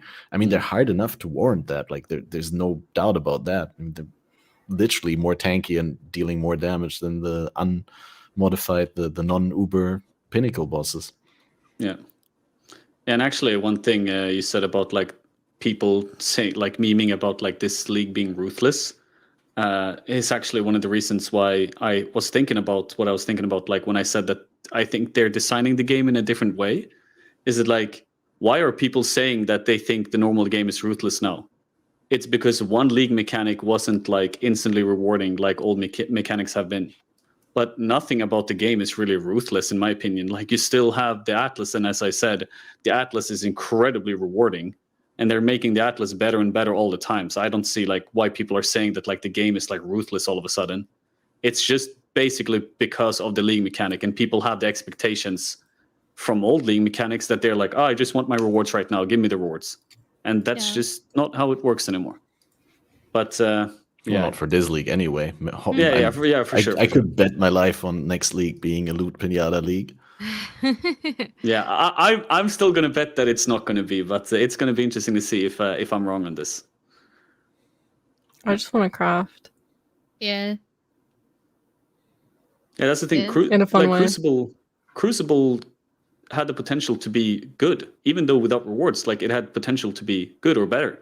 Like I said, Kat, like make some of the monsters drop trees with like items with trees on it, or uniques with trees on it. Would be so much more fun. But I don't know why we still don't have that. That I don't know actually. Actually, yeah, that would have been a good idea. Even aside from the geodes, like Yeah. the monsters themselves and just the map mechanics drop things with maybe special nodes. Yeah. Yeah. Like that would be kind of a savior for the league for me. Like I don't really care about the rewards. The league is Yeah. not about that, in my opinion. Would you have Yeah. preferred if the monsters dropped the weapons with trees, and instead of like any weapon you find on the ground, you can put a tree on it? Like, if that makes sense. Yeah. I think it would be better to just have both, I guess. Yeah. Yeah. That, and then also add the ability to remove a tree from a unique, because like getting a big chase unique just for you to put a unusable tree on it, just like is a real horrible burner. Aegis just feels real bad. Yeah. Yeah. It's just Yeah, it's weird. Like so punishing for certain build archetypes, like I say, that uses uniques. And that's what's so sad as well when they design leagues like this, is that like people who likes playing certain builds that have certain uniques, they just get instantly punished this league, which is really weird. I know why you would design it like that, but yeah. Right. Yeah. I feel like we need to move on from the Crucible balance boomer of the league mechanic.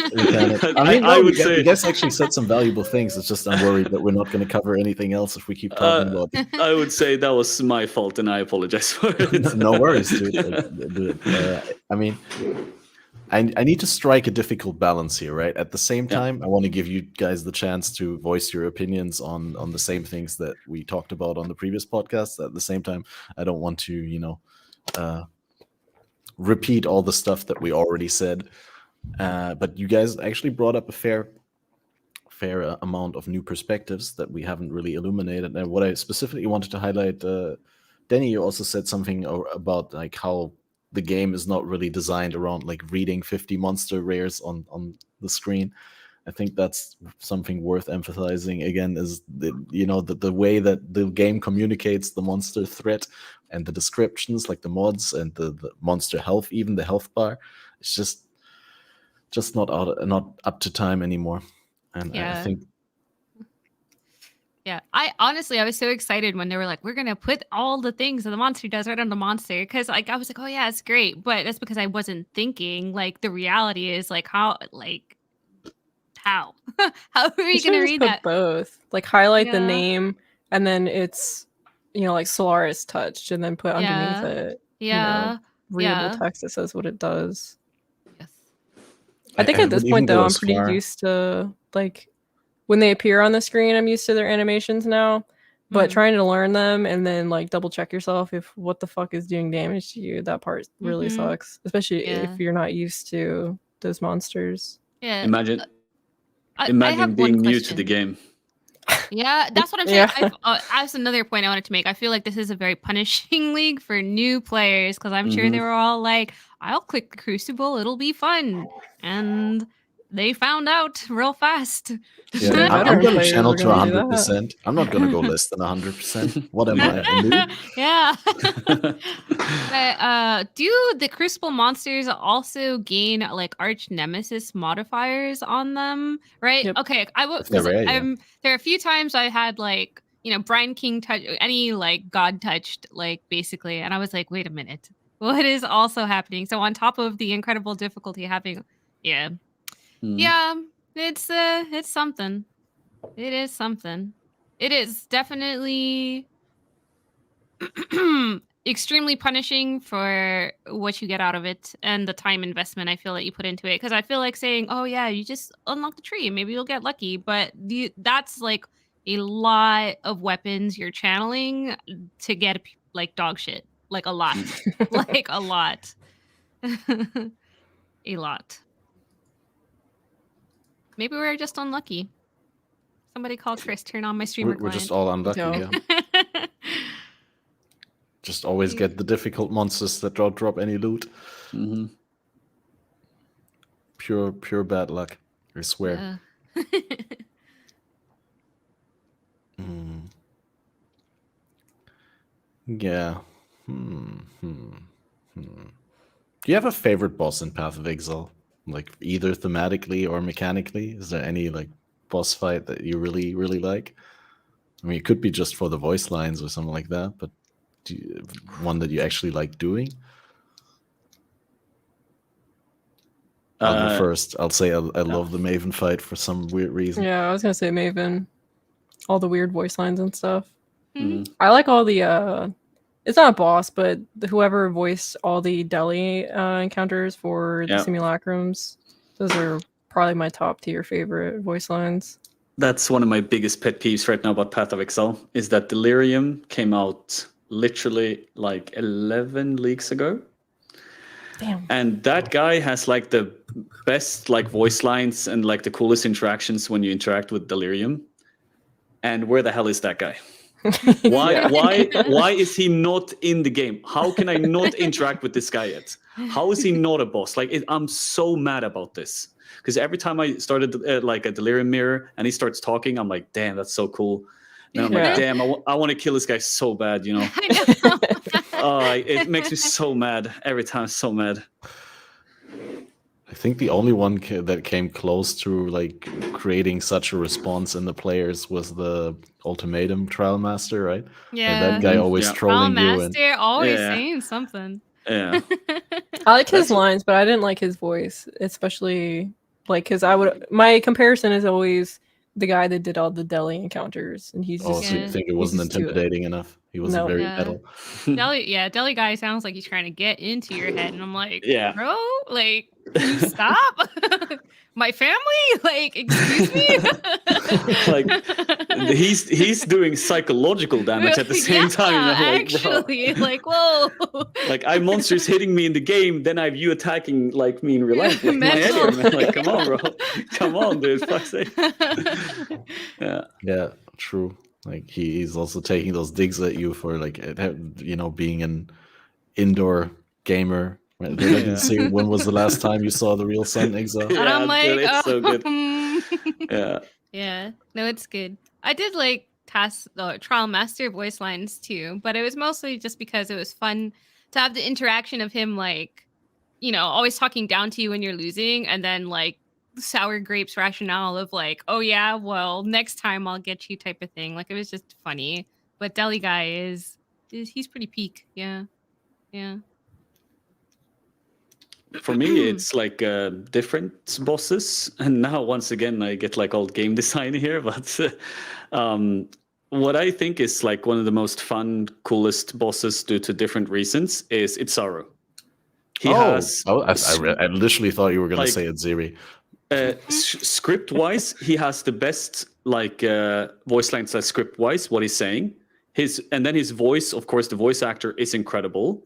The boss fights are also really cool because they are different. Like every day there's like new certain mechanics that you encounter. So like the mechanics can be pretty cool, and like it's a nice boss fight and everything like that as well. So Sorrow is really up there because of like the whole package is great. I would say Maven is probably the best like end game boss because she has such cool mechanics that you interact with. Because I like bosses with mechanics instead of just like go in here. Yeah. Just he's slamming the ground, I move and then I kill him. Like she has a lot of different mechanics. Want some big beams, big balls. Yeah, exactly. And then like the memory game and everything, like there's a lot of mechanics that you have to be somewhat skilled to interact with instead of just I have the biggest build in the game, I can just one shot this fucker. You can kind of do that with her as well, but you have to interact with certain mechanics in order to progress the fight. So I like that. And then I would also say like Shaper. I love Shaper because he was like the first boss I killed. He has great mechanics as well. Cool voice lines, just a badass fight. So those are like my top 3 Path of Exile is great with bosses, but those absolutely my top 3 at least, I would say. Yeah. I just want to mention my most disappointing one that I've encountered, like voice wise, is Exarch. To me, was the biggest disappointment because he looks so cool and so badass, but his voice just like doesn't match in my brain. I feel like they could And have his, used something else. His boss arena is incredible as well. Like it's such Yeah. a cool platform and everything, and It's- like his mechanics. So yeah, it's like I say, it's kind of like they hit on one thing and then they kind of missed on the other instead. Yeah. Which is sad. Yeah.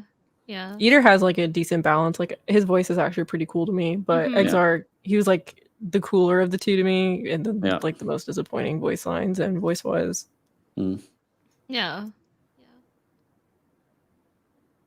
I feel like despite really disliking the Maven fight, I do think that it is one of the most like awe-inspiring type of fights. Like you going into like the Astrolab device and having to interact, and like it is an incredibly mechanical fight that you do have to learn and you have to pay attention. You can just DPS her down, but like you need a massive build to be able to do something like that. Yeah. But I also really enjoyed the Exarch fight, even though I look like I'm miserable every time I'm like dodging the meatballs, but it still feels cool because it's like, okay, well, look how good I am at micromanaging my character movement to get through this. And for me, Cyrus is still like peak. Like I love the musical theme. Like that theme, I feel like anytime I fight Cyrus, I have to turn the music on. And I think that his voice lines and like the story interactions really cool, you know? So, but that's also probably because Cyrus at the time when I had first started playing was like the pinnacle boss, and it was like the fight that took me the longest to learn and to get good at. So it has like a soft spot in my heart, basically. Yeah, I would agree. Cyrus is really badass. Like in like level design, there's a thing called arrival or arrivals. When you first enter an area, like what's your perspective of it? Like thematics and like scenery and all that shit, like the environment and everything. And they do that great in Cyrus. There's like giant clouds everywhere. You feel like you're very vulnerable. And it's in the city where you've been doing quests and everything, and you can see citizens running around, running into the storm, they're like, "Oh my and gosh!" they're dying. You're like, "Oh shit, Oh, the citizens no. are dying!" Like, holy shit! And then he's Yeah. like, good voice lines and a really interesting mechanic. So I would say like series is really, really great. It sucks that it was received so bad due to the mechanics, in a sense, which a lot of people hate series for that. Yeah. But it is a really badass fight, and once they fixed some of the issues, it definitely got better. So yeah, I think series is amazing as well. Yeah, there was some bugs and design flaws, but like overall, it's a great fight. Yeah, exactly. Idea-wise, they just like didn't do a great job at conveying the concept of how you have to do the fight to the player. Yeah, but I mean that's also something that doesn't really need to happen in Path of Exile, because we got this awesome community of like helping each other out and figuring things out together. And sometimes I wish they'd move away from like needlessly obscure things in the game. I feel like that's been the most obscure thing. Like the memory game is pretty self-explanatory. It took people not very long to figure out Eater of Worlds. The memory game in Maven is super like intuitive, but like before the memory game, because it also starts with 1, 2, or 2, 3, 4, or whatever, like it starts easy and gets harder. But before the memory game, the first time that the thing expands and you have to go on the side platform to avoid the explosion, I think the first time everyone died, right? Like if you didn't know that. That one wasn't too bad to me because it does the platform does light up when it starts going, because you're like, what the fuck is this bubble? You see the light up in your peripheral, like, oh, okay. Yeah. That one I really didn't like the first time. Yeah, Cyrus was the one that I feel like was the most obscure, because that one didn't take very long to figure out for Maven. Like, okay, you go on the platform, okay, you do the memory game. Eater of Worlds, okay, you step on these little balls. Exarch, okay, you avoid the balls. And that's pretty much it. Cyrus was like, you see things moving, you can move, and then they kind of move.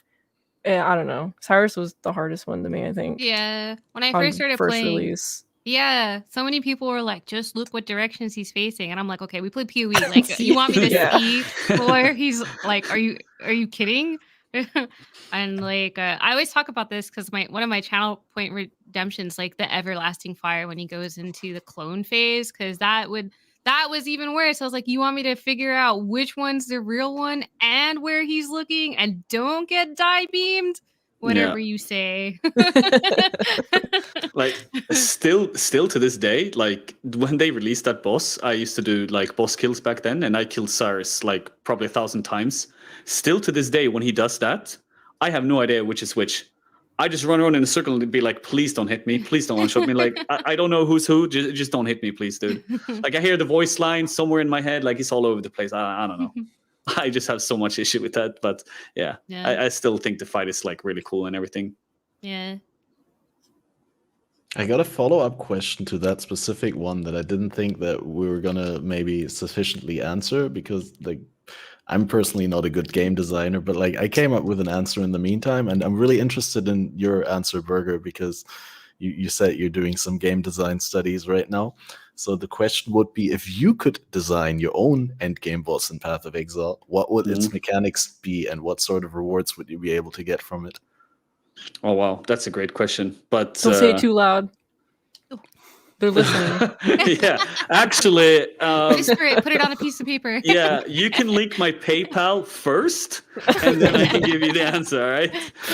And I expect there to be some form of compensation if I say this, you know.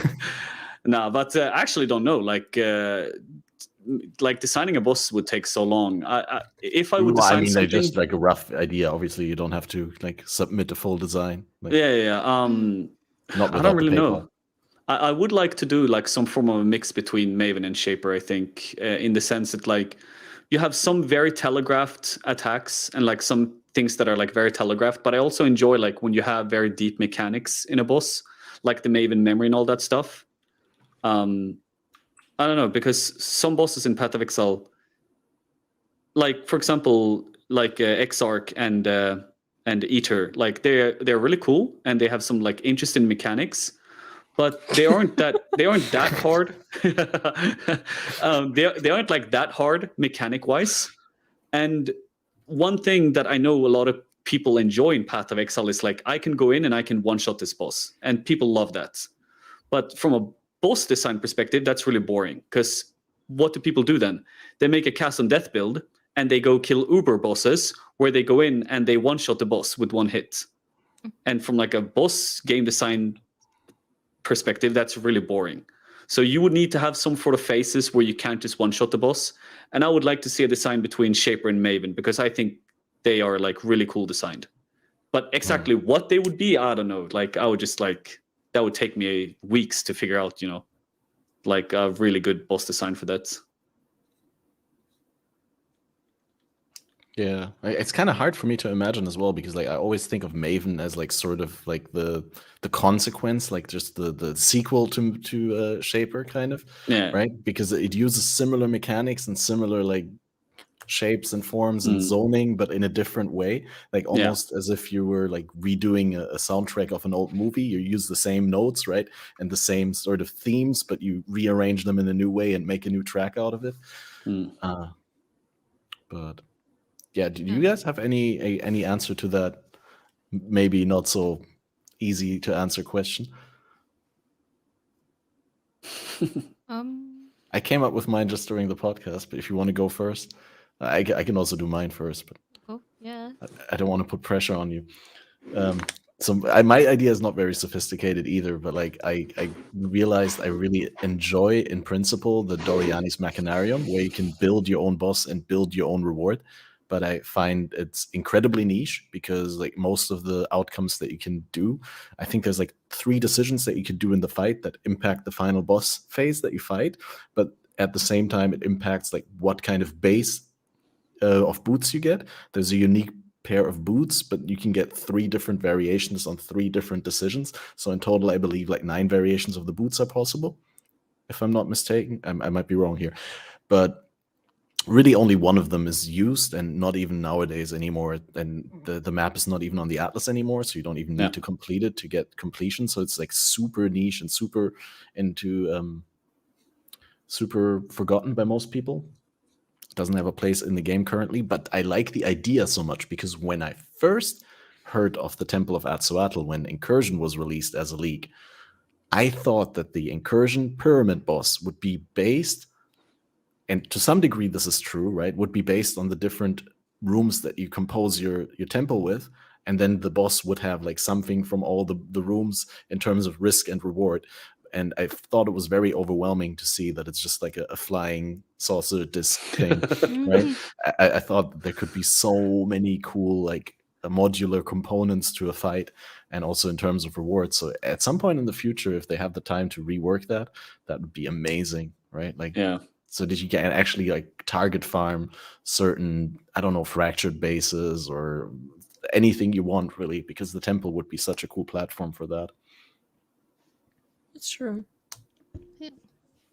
That's actually kind of funny that you bring that up. I think that sounds like a great idea, because what a lot of people don't really know about themselves. So like when they play games, a lot of people, they just play games and they don't really think about what's happening or what they're doing. But a lot of people like to feel in control. And this is something we talked about earlier today. Like when you die, sometimes you just die and you're like, I don't know what I died to. You don't feel in control of your death. You're like, I couldn't do anything. Well, what could I have done better? And then you feel out of control. And a lot of people don't like feeling out of control for obvious reasons. So designing a boss where you're in control of how you're going to interact with the boss later on based on like what you're doing, it's going to have different mechanics. I think that sounds like a really cool idea, because then the player has the control over the outcome of the boss, what it does, and then what you end up with kind of rewards. I would think that would be so cool for Path of Exile as well. Like I think that would fit so perfectly into this game. And maybe you should put your link instead, Catmaster. Maybe they should give the money to you here instead, man. I think your idea is better, dude. I'm pretty sure we all realize that the big work would be actually making it happen in the game. Just still. the inception of the idea is not that much.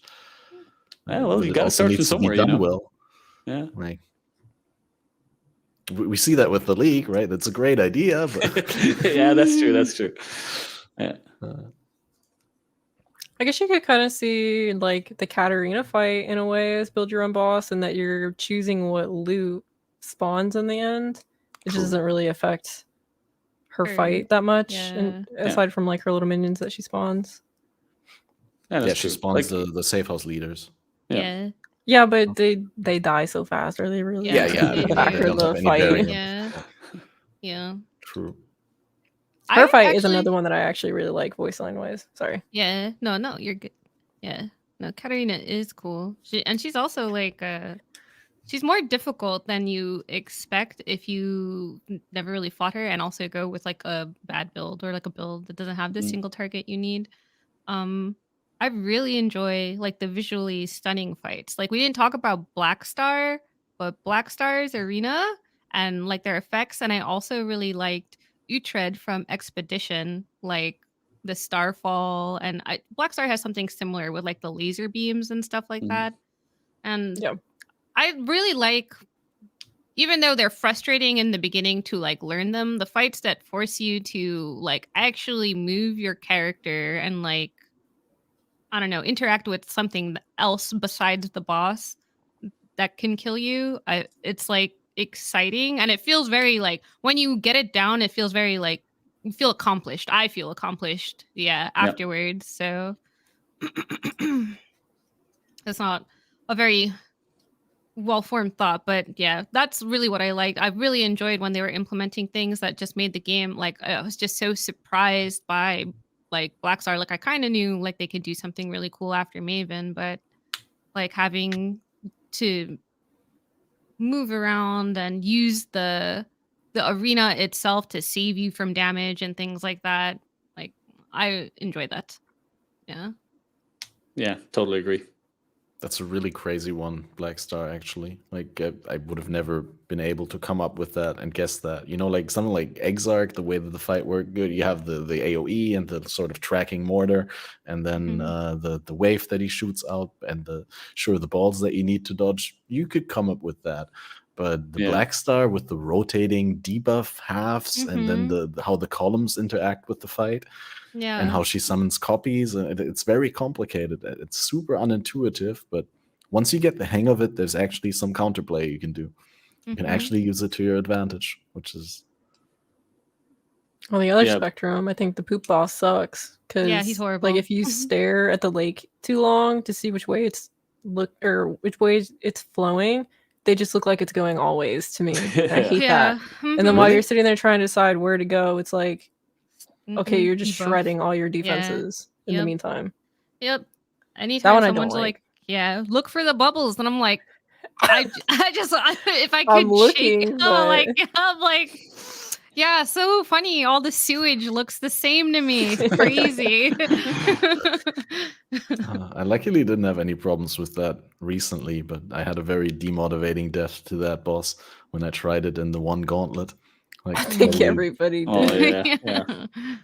in the 100% increased damage gauntlet. Mm. Nonetheless, oh god, that was so awful. And it was like I think the furthest I ever got. I had like a really strong absolution build also on Guardian, like the same sort of summoner that I'm doing now. But unlike now, I was actually capped on spell suppression, and I had like really good gear, and I was able to stand on like tier 14 plus maps and beyond, and extra damage, and like nothing killed me. And then I went into that poop boss, went into the poop phase, and then I actually didn't bring up my minions before I started moving because I like brain farted. And I just thought, oh, I have to run now. And then, oh shit, I didn't summon any skeletons or absolution minions. And then I got like nuked down by the little ads coming out of the poop. That was definitely a facepalm moment for me. Mm. It wouldn't be so bad if it didn't have the debuffs, but the fact that there's the debuffs, so you're punished to try and, do I kill things? Do I kill myself? Do I take a gamble on which way this is flowing? Kind of sucks.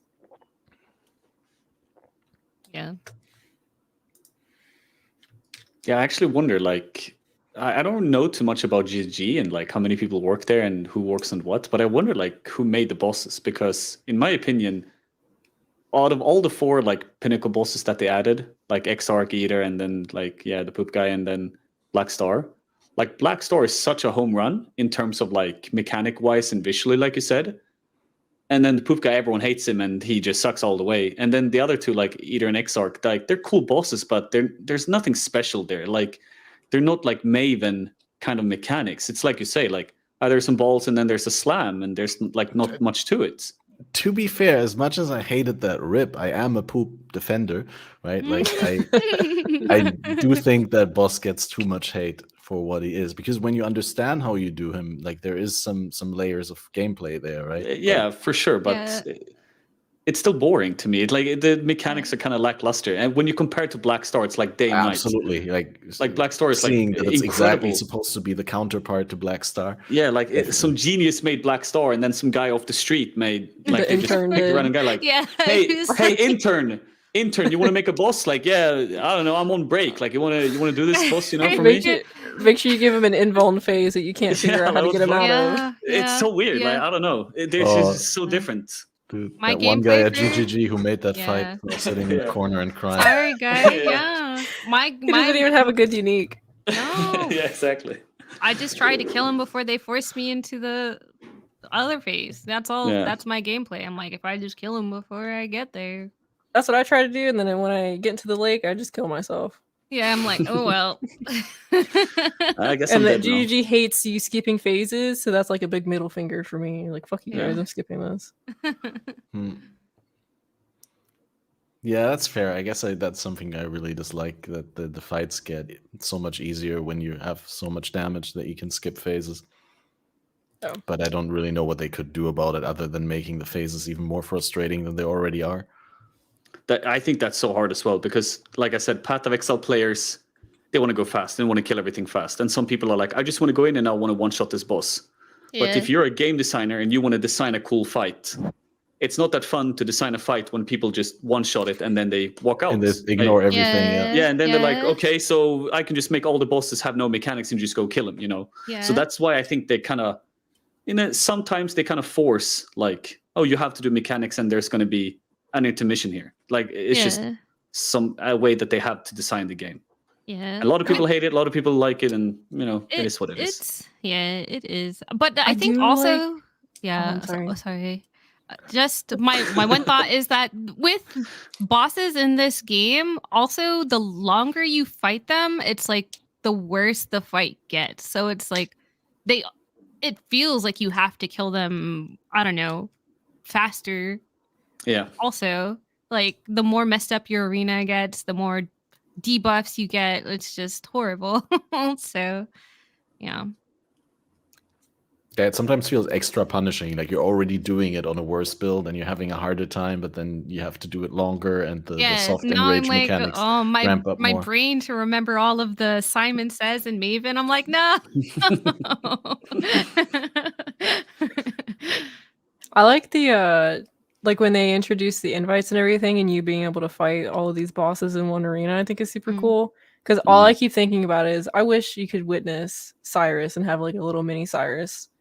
I think it would be cool if they did like all the pinnacle bosses as a witness, to where you could, you know, fuck around with in invites. Have like a Eater, Cyrus, and Exarch all together. I actually thought they would do that at this point. Like I've That's kind what of I been was expecting that. I expecting. was They like, just all right, well, separated them out. Yeah. yeah. I was like, all right, well, maybe next league we finally get, you know, all the pinnacle bosses in one room. But like, no, all right, well, maybe next league. Whose arena would it be then? Like, I mean, it would still be, you know, Maven's base arena. Yeah, I would say Maven. Yeah. Because like Maven is there for the pinnacle bosses, right? She's there witnessing it, so she would still be in control of that. Yeah. No, but I'm just thinking like would you get the energize the spheres? Would you get the ball phase? Would you get the poop phase? I mean, probably not the poop phase, but would you get the rotating debuff from the Black Star? Probably. Well, also it's just not. like, if you think of Hunter has a phase where he spits poison out, and then you can't catch him because snakes are up and he's running in a circle. In Maven's arena, it's like kind of like that, but toned down. You don't have like a big spool of poison you can't run into. You have snakes, but he, you know, his mechanics are a touch different. So it would probably be like that. Same with like Veritania. You know, you don't have, she's not in the center, and then you can't move out at all. All of that's gone. She just does her slam and swoops through. Yeah. I think what they do for bosses like that is that like they remove some mechanics that is bound to the arena itself. So for Black Star, you have what is it called? Like when all the ice balls go through the room. Yeah. And like that's kind of unavoidable damage unless you're doing the mechanic properly. But when she's shooting the fire beams at you, like you can dodge that if you're like running around her or something like that. So like there are instances where they could put the mechanics in to a fight with other bosses, and you can still do the mechanics if you're good as a player and not just get punished immediately. And like you could, I think they could do it in a sense. They would have to remove some things, and the bosses would maybe work a little bit differently. But I think there's a way they could implement it if they wanted to. Absolutely. Mm-hmm.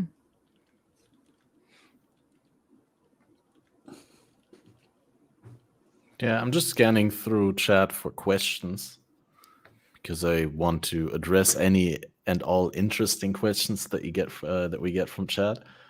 Are you calling out chat? Are you saying they don't have interesting questions right now? Oh. Yeah, it's kind of hard to find them. No, I'm calling out myself because I forgot in the beginning of the podcast to mention that, because the technology is there. I can actually like star questions and then have them all separated and check them out.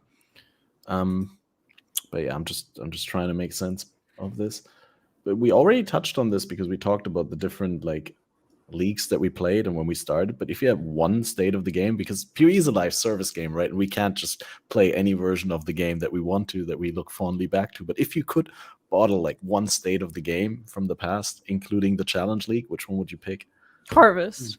Oh, I've been waiting years for Harvest. Yep. I've been waiting years to answer this question. Yeah, I played Harvest. I played Harvest from the beginning up until they closed the servers. That shit was fun. Yeah. Fair enough. Any different leagues for you, Danny? Maybe. To or be when honest, you started an Ultimatum, then you couldn't say Harvest.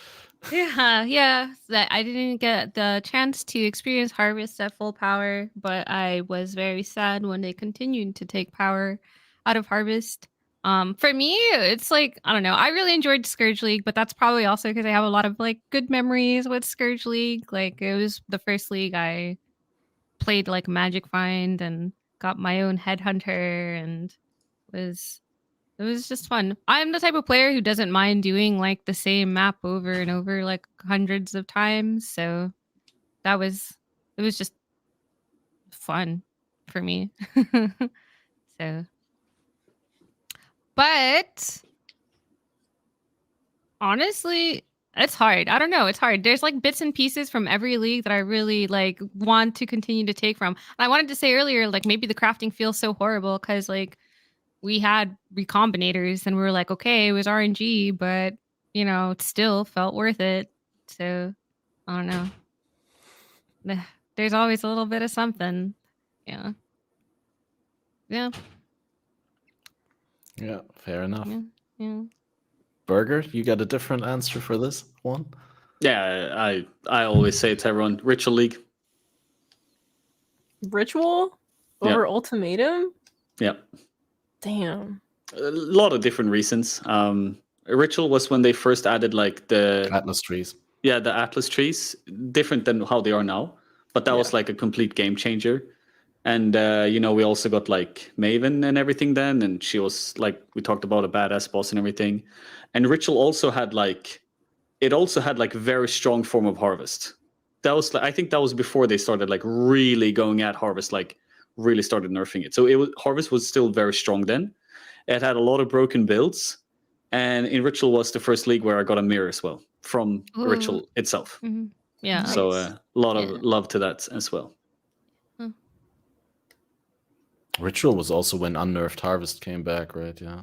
Yeah, that's what I mean. Like, it was the league before they started like really. Well, it was Harvest, and then it was Heist, and for Heist, Ritual Ultimate. No, but for Heist League, Harvest was gone, but then for Ritual, they brought it back, but they didn't really change. It was anything. like a neutered version, though. Well, I mean, it was because it went core. You didn't have it every single map, but you also didn't have to micromanage your seeds and all that. Yeah, you just got a consistent amount of crafts to do. Yeah, you had all the crafts, and they were like really strong. But like you said, like you couldn't craft as much because the league mechanic wasn't there all the time. But you still had it there, and it was very powerful. So people made some crazy items and shit like that. It still made some crazy builds. Definitely put every other crafting mechanic into the shadow. Yeah. Always will. Mm-hmm. Mm-hmm. Mm-hmm. What was yours, Master?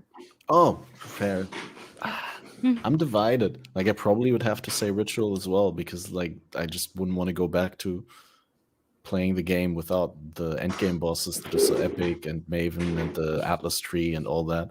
But if I was going off just pure League, probably Betrayal, because I really liked the consistent threat of Betrayal, because you never knew the way that Betrayal worked when it was a League. For those of those in the audience who didn't know,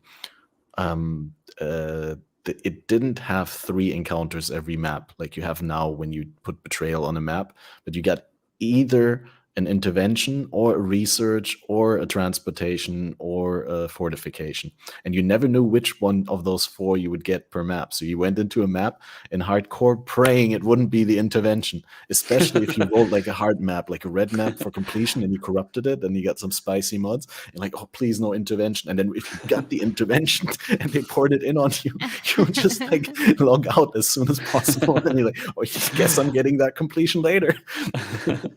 That was when it would intervention would instantly spawn when you walked in too, right? Like a couple meters into the map, like it is like I think it was not instantly, but relatively instantly, yeah. Yeah, because I remember in Delhi, that was when I had my little, fragile temp chains headhunter blaster, which was fucking worthless until you had buffs. So if I happened to spawn Jun in a map, it was miserable because intervention would come immediately before you could get any buffs. 1 pack of mobs, and there they are. Those sons of bitches. Yeah. Maybe I'm also glorifying it a little bit more, and I wouldn't enjoy it as much today because I've also like grown a little bit weary of many unfair mechanics. Right. But at that point, I just really enjoyed the punishment. It's like, bring it on. Make the game as hard and as unfun for me as possible by ruining half my maps that I roll. Yeah.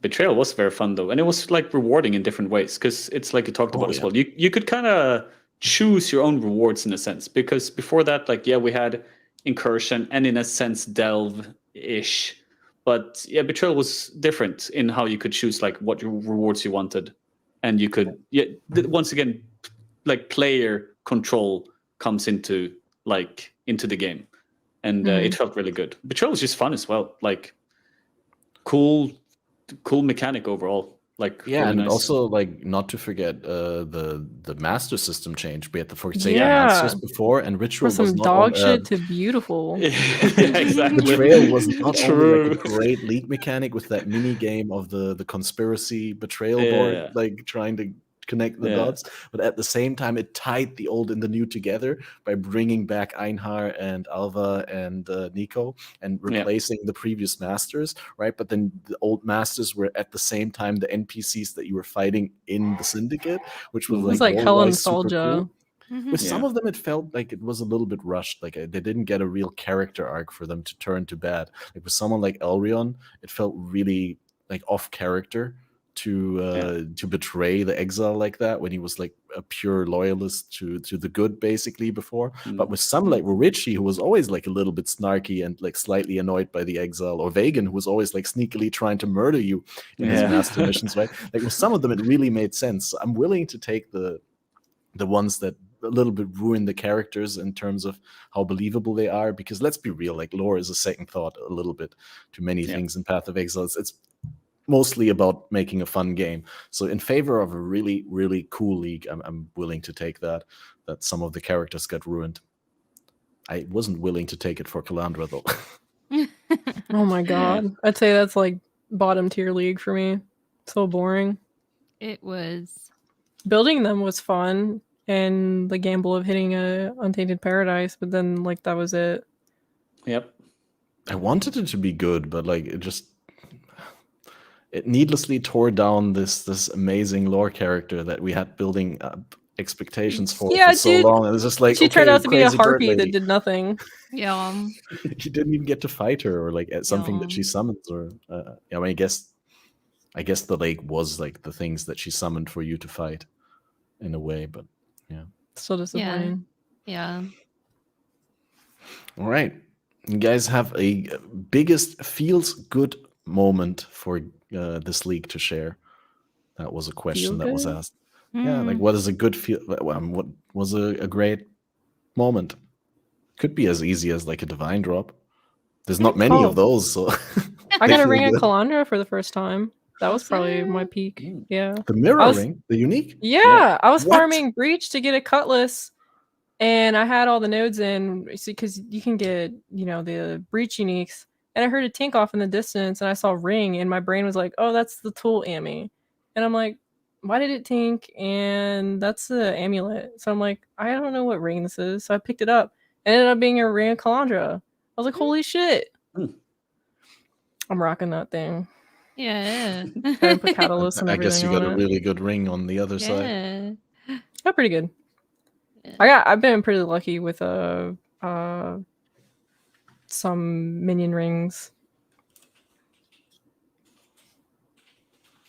Right. I guess for me it was that one map where I got a double Krashik Chimeral, honestly. Like you get these notes on the Atlas tree where it says red beasts have a chance to spawn in pairs.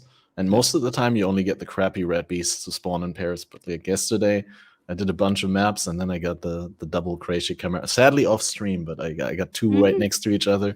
Sold each of them for like 1 point something divine. I don't know. They went up quite a bit. They're like 1.3 divine per piece.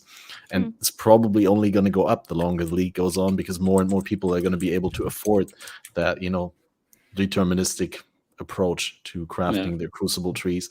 And the demand for imprints and split beasts, I think, will, if it doesn't go up, at least stay stable throughout the entire league. Right. Any feels good man moments for you guys? Burger wants to go first because then he's busy with the cat. No. Oh yeah, I was looking at the cat. Like he said. You can go first, Danny. Yeah, I feel like, I don't know, I'm still very early on in my league journey right now. Like, it's third week, but I still feel like I'm probably about a week and a half of gameplay in. So I'm very small. I've got a divine beauty of surprising, and then I got like a divine orb. That's one divine orb drop so far. What the heck? Dude, I hit 99, one natural divine drop. That's it. Like what the I heck? hit 100 with 4. Like, And I only the got heck? 3 because I hit an altar that got it off a map boss. Yeah. So That felt really, really bad. it's like, yeah. So I'm hoping, like, as I play more, I'll have something like, whoa, this is awesome. But so far, it's just kind of like I'm so happy I got one divine armor. Yeah. I haven't gotten What any of the altars- cool new uniques. Right now I'm still switching back and I'm switching back and forth because I had to get my void stones, right? So, but eventually I'm probably going to switch to eater altars just because the dopamine from hopefully getting that divine altar, right? Praise, please. But I haven't even found like I was hoping to find the new unique gloves, the onslaught adrenaline gloves, but haven't even seen those. So yeah, I'm hopeful. We'll see. I think the tier was lowered, so it might not be on your filter. Yeah. Oh, that's Yeah, good to because know. I had a couple early on, but then I Wow. upped my filter and now I don't see them anymore. So Yeah, that could be the reason okay. actually. Yeah. they're not Oh worth my that much gosh. in trade, even though if you like get a Really? good double corrupt or Yeah, even just a wow. single corrupt on them, they Yeah. can sell for quite a bit, from what I heard. Okay. Yeah. Right. Let's rush through these questions because we're already 2 hours 20 minutes in. It didn't feel like 2 hours, especially since we started late. But Yeah, and for me, I guess just beach true. map. Go for it. Just beach map being back on the Atlas. Oh, yeah. That's legit. Like I love Perfect beach for map. your build. Feels beach, man. When I start the game, I'm on the beach. Like I will start on the beach and I will end on the beach. Always. That's always. So I just Nice. love beach map. And seeing that on the Atlas, I was like, yep, this is going to be a good league. I don't care what happens to the league mechanic. I don't give a shit. I got my beach map. It's all good. That's legit. I've had like a lot of divines. I've had a lot of loot, but shit like that come and go, you know. But beach map has been gone for 2 leagues in a row, or maybe 3, and finally, baby, I got it back. I played beaches and Sentinel, so it's like two leagues between. Yeah, Sentinel 2 leagues and maybe. now, Yeah. right? Yeah, 2 hard leagues for me to play, man. 2 hard leagues.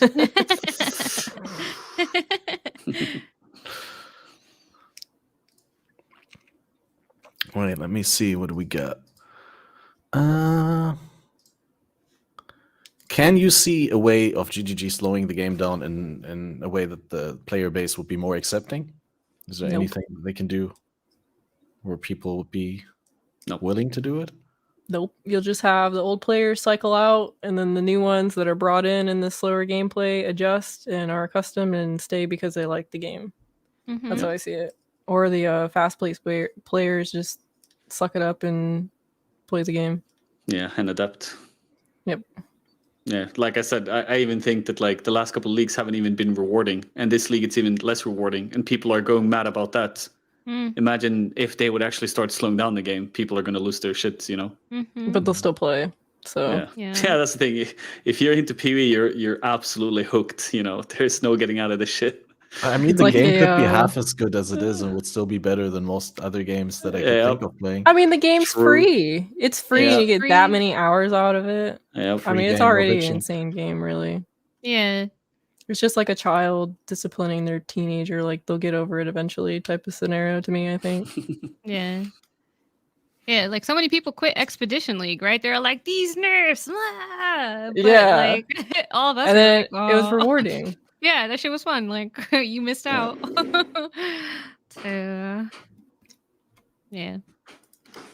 So I think there is like 2 ways that you can incentivize slower play, and one is by punishing faster play, but the other one would be by creating ways in which you can play the game slowly that compete in terms of how rewarding they are with the fast play.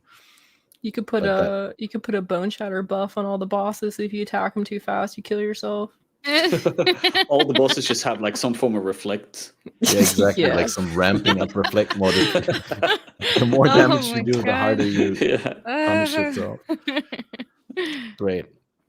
Okay, and in turn, would if the game slows down, does that make you play longer, or does that make you quit earlier? For me, it's dependent on challenges. Like I pretty much, if I really like the mechanic, even if the game's slow, I'll play pretty close to the end.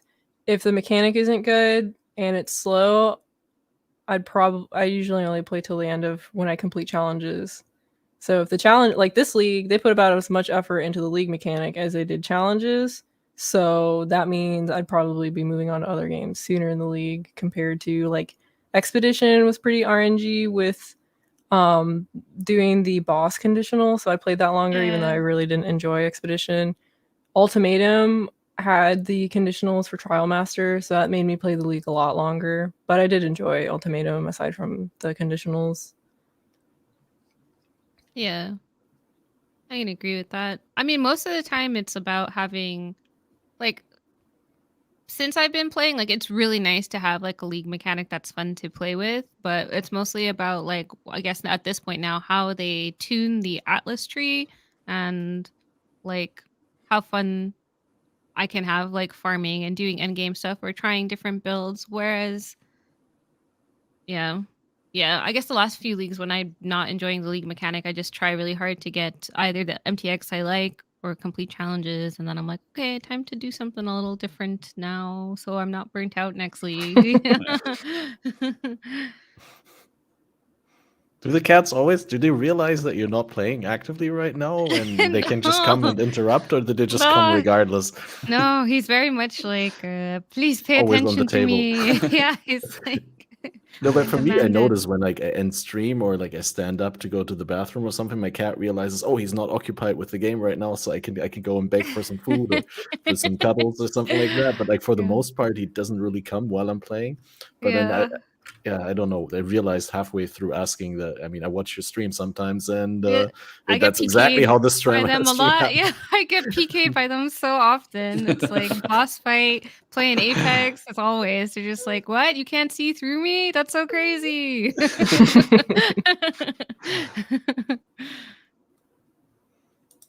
Yeah, is there anything you want to say in response to the question, Burger? Um, The slowdown keeping you play longer? if the league mechanic is fun, I don't really care about like if it's slow or anything like that. Like for example, Sanctum, right?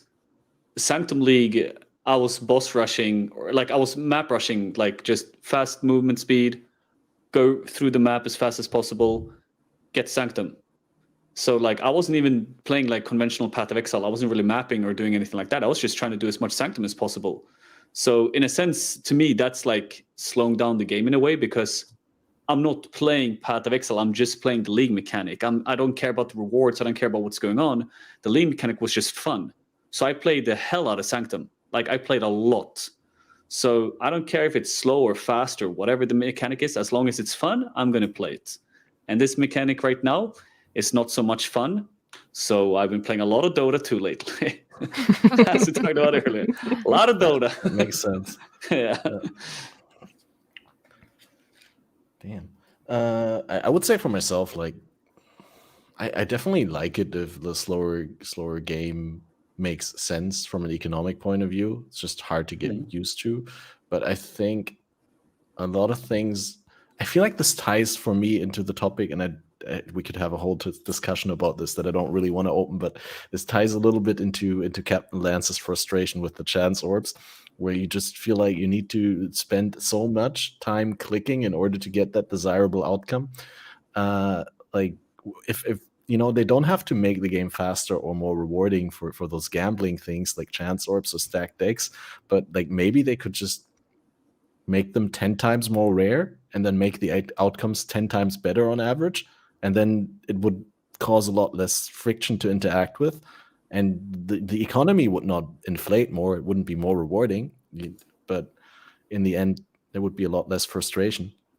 Like, I don't know. The only reason I don't open stacked decks is because I could open 1,000 and not have anything good from them, and I don't know. So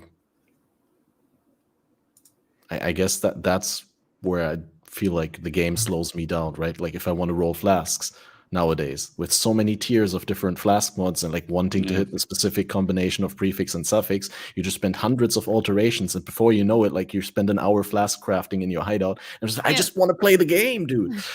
That was me last night. Like an hour of just trying to get my freaking flask. I was like, help. Yeah.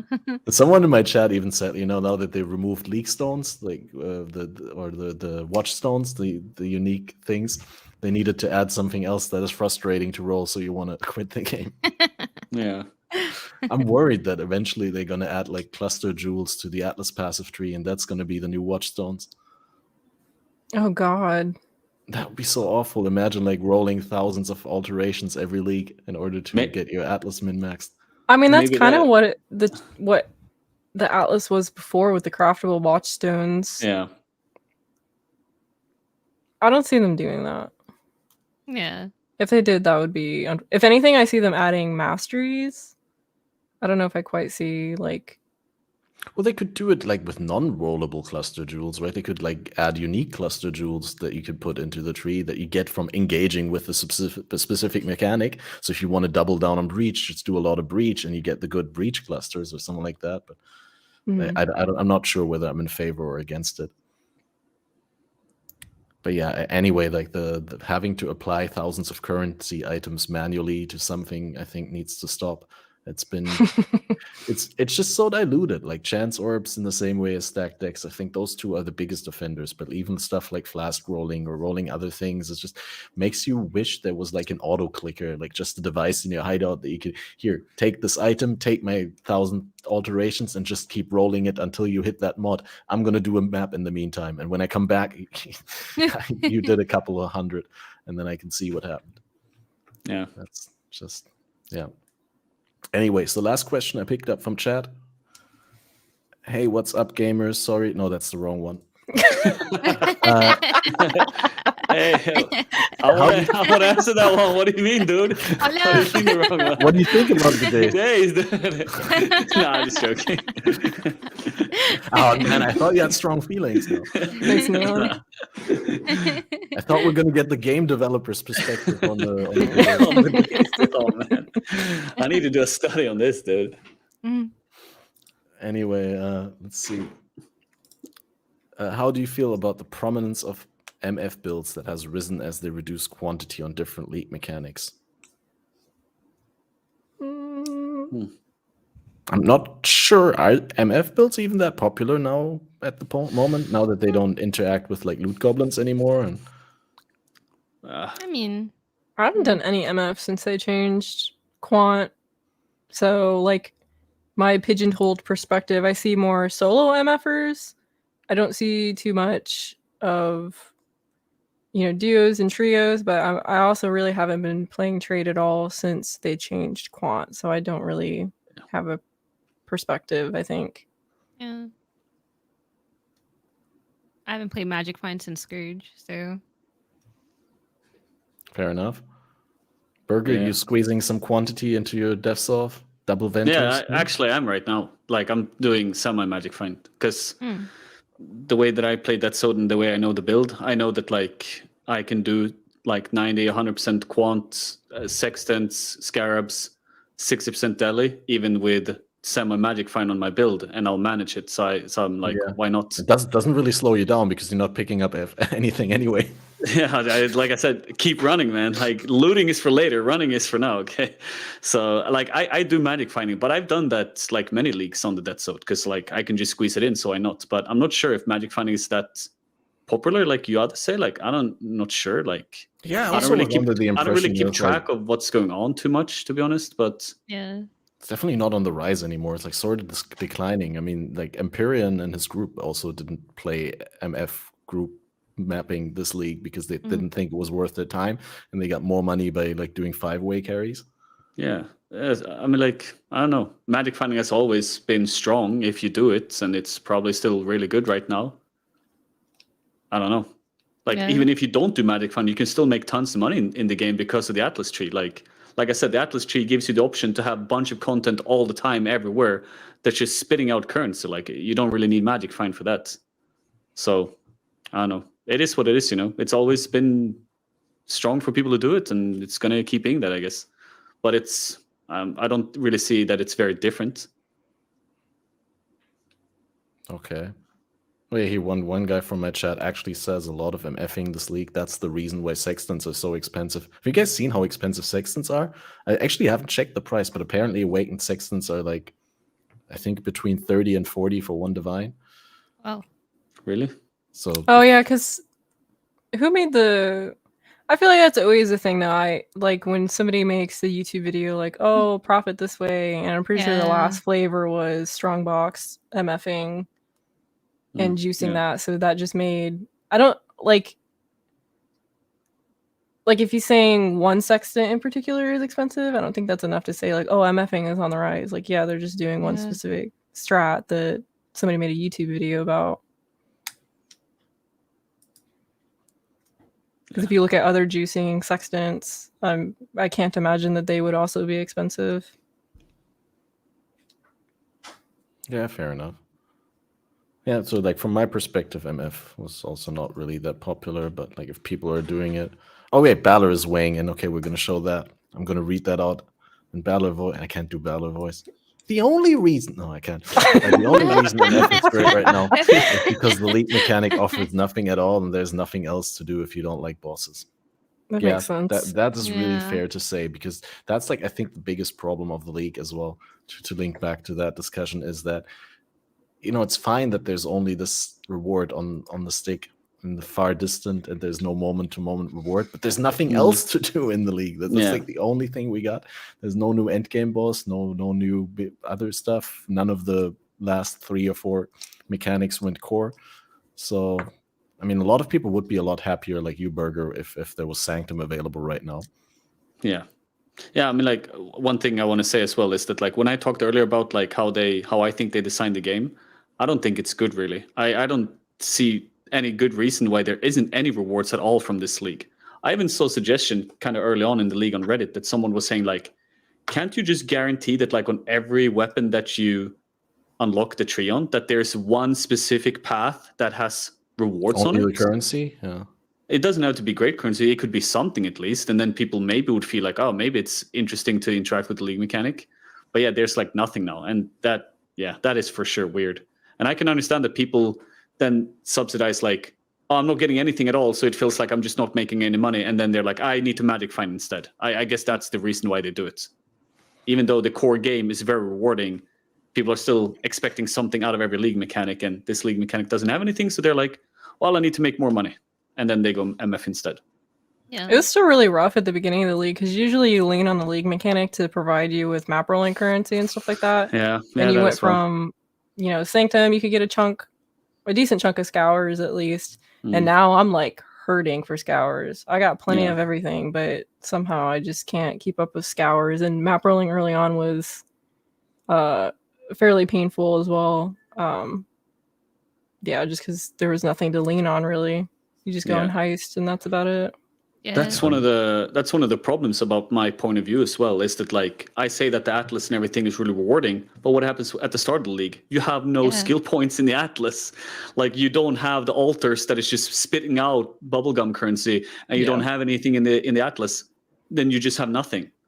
So like you say, like a lot of people lean on the league mechanic early on to make that currency to start building up their Atlas. And then once you're in tier 14s and whatever, you can start having the altars, and the altars is just spitting out money. But before that, it's kind of hard. So yeah, like league starting. Heist or bust. Like you said, exactly. Like heist at least like doesn't need a tree, right? Like because the tree wouldn't affect to the heists anyway. Wouldn't. Yeah. So yeah, that's another problem, I guess. Yeah, I can only keep shaking my head, and I hope that if we're not seeing more improvements to the league, which is unfortunately how it looks like. I mean, we haven't really gotten big life updates or any acknowledgement of things that could be better, or that we're discussing possibilities to add rewards or something like that. Nothing of the likes. There's been only bug fixes. Yeah. So everything's kind of lukewarm right now, though. Like it's a lukewarm mechanic. There's nothing really that harsh for it to bug out, except for when they combine the trees. Like the game is fairly stable, I think. I just think there's not a lot to scream about, I think, right now. So maybe that's why they're not really saying much. Yeah, I don't think much is going to change. I think it's just play as much as you want, get your challenges, and just focus on next league, I think, to be honest. yeah. And to be fair, I mean, there's lots of things happening in during the duration of this league. There's going to be the ExileCon qualifiers to watch or to partake in. There's going to be the ExileCon itself to watch, and tons of time are going to fly by. And there's also some other game releases, right? There's the full Diablo 4 release soon that a lot of people apparently are interested in. It eludes me, but yeah. Anyway, we should round things off as we're running dangerously close to 3 hours already, and I've been holding in the mandatory bathroom break for longer than I would like to admit. But so now we're bringing the bidet up to question again, huh? Yeah. No. Do you guys have any closing thoughts? Anything that you want to let the viewers know that you're still going for in this league, or anything outside of the league? Like when you're done with your character, what are you looking forward to doing? None of you is going to ExileCon, just like myself, right? We're all staying at home and watching the spectacle from the safe comfort of our own four walls. I'm poor. Yeah, same. I'm a student. I can barely make it outside my apartment, man. You know. Oh my gosh. Yeah. I'm staying right here, dude. Yeah. I'm still on the fence about it. I've been trying to save for it, but it is a huge investment. So Yeah. it's difficult. Yeah. But yeah, like, what are you still gonna do with this league? Do you have characters planned besides the Explodey guy? I do want to try. I want to go back to my Corrupting Fury. I want to go a Fizzdop build because I really want to try out the new Veil Reap. I thought that looked sick. You know, most of the time in that Reap was your single target, so I'm hoping it's gonna feel nicer because that build is like such a fun mapper. It's pretty quick, very tanky, and you know, don't really have to deal with proximity or anything. You can get, you know, calling on. So I'm very excited to see, like, maybe Reap makes it feel even better. Or Veil Reap rather. And then maybe try one or two other builds that seem fun. That's mostly like my goals, finish challenges, and then hopefully try some builds that probably won't survive until next league. Yeah. And yeah. Sounds great. What about you, Ira? Right now I'm gonna finish challenges, and then I've been trying to peep around to see if there's a build that would pique my interest, to see if I could keep playing longer. So I kind of need to like. Sorry, please go ahead. I didn't mean to. Oh man, I don't know if I want to level again, but yeah, stay on my poison champ until I find a build that maybe piques my interest. Until then, I'll probably take a break after challenges, play some Skyrim, and then come back and make a new goal or something. Yeah. Right, it's your turn, Burger. I don't know. I don't know why even log in. Like, I log in just to play. Like, I don't know what I'm even farming for. Like, do I want to make a new build? What am I going to make? I don't know. Like, to me, Path of Exile, what makes the game fun to me is trying out a lot of different builds, which is why I love the game for so long. But well, then this should be your favorite league. I mean, there's so many builds that you couldn't do before, and they're likely never going to be able to do again. Yeah, I know, but then again, like, I'm not really too interested in the mechanic, you know, and I just kind of feel bored. So I kind of feel like I'm just going to play, do whatever, and then maybe gather my strength more for next league and hope for something more interesting. Because I'm kind of ran out of build ideas overall, and I just don't really know what to do. So I'm just farming. Like, I have a bunch of currency. I'm just like, well, let's keep piling it up, I guess. We'll give it to someone in the guild eventually. When I quit, I don't know. So yeah, I'll see what I do. I'll play a little bit here and there. Fair enough. Yeah. As for myself, I'm just gonna stick with my Animate Weapon Guardian guy and try and make him a really solid all-rounder. Gonna try and get my Watchstones myself. I only still am on 2. Like, because I refuse to get a carry in softcore trade. I mean, I could easily like just join in one of the fights that people have been doing, but like I just want to do it myself. I want to feel that accomplishment. I really like went into softcore trade this league with the goal of not letting the economy or the fact that there is an economy dictate the way that I play the game. I'm just trying to use the economy to my advantage here and there. And besides that, I'm going to try and ignore it as much as possible.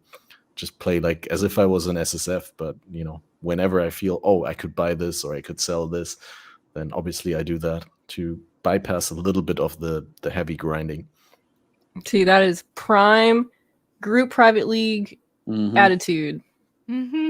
Yeah, except no one in my guild wanted to join Steel's chat as F. I was like, should we like just go as a group of 6 to 14 people or something like that and enter that private league? But then like everyone wanted to do softcore trade, and I was like, yeah, sure.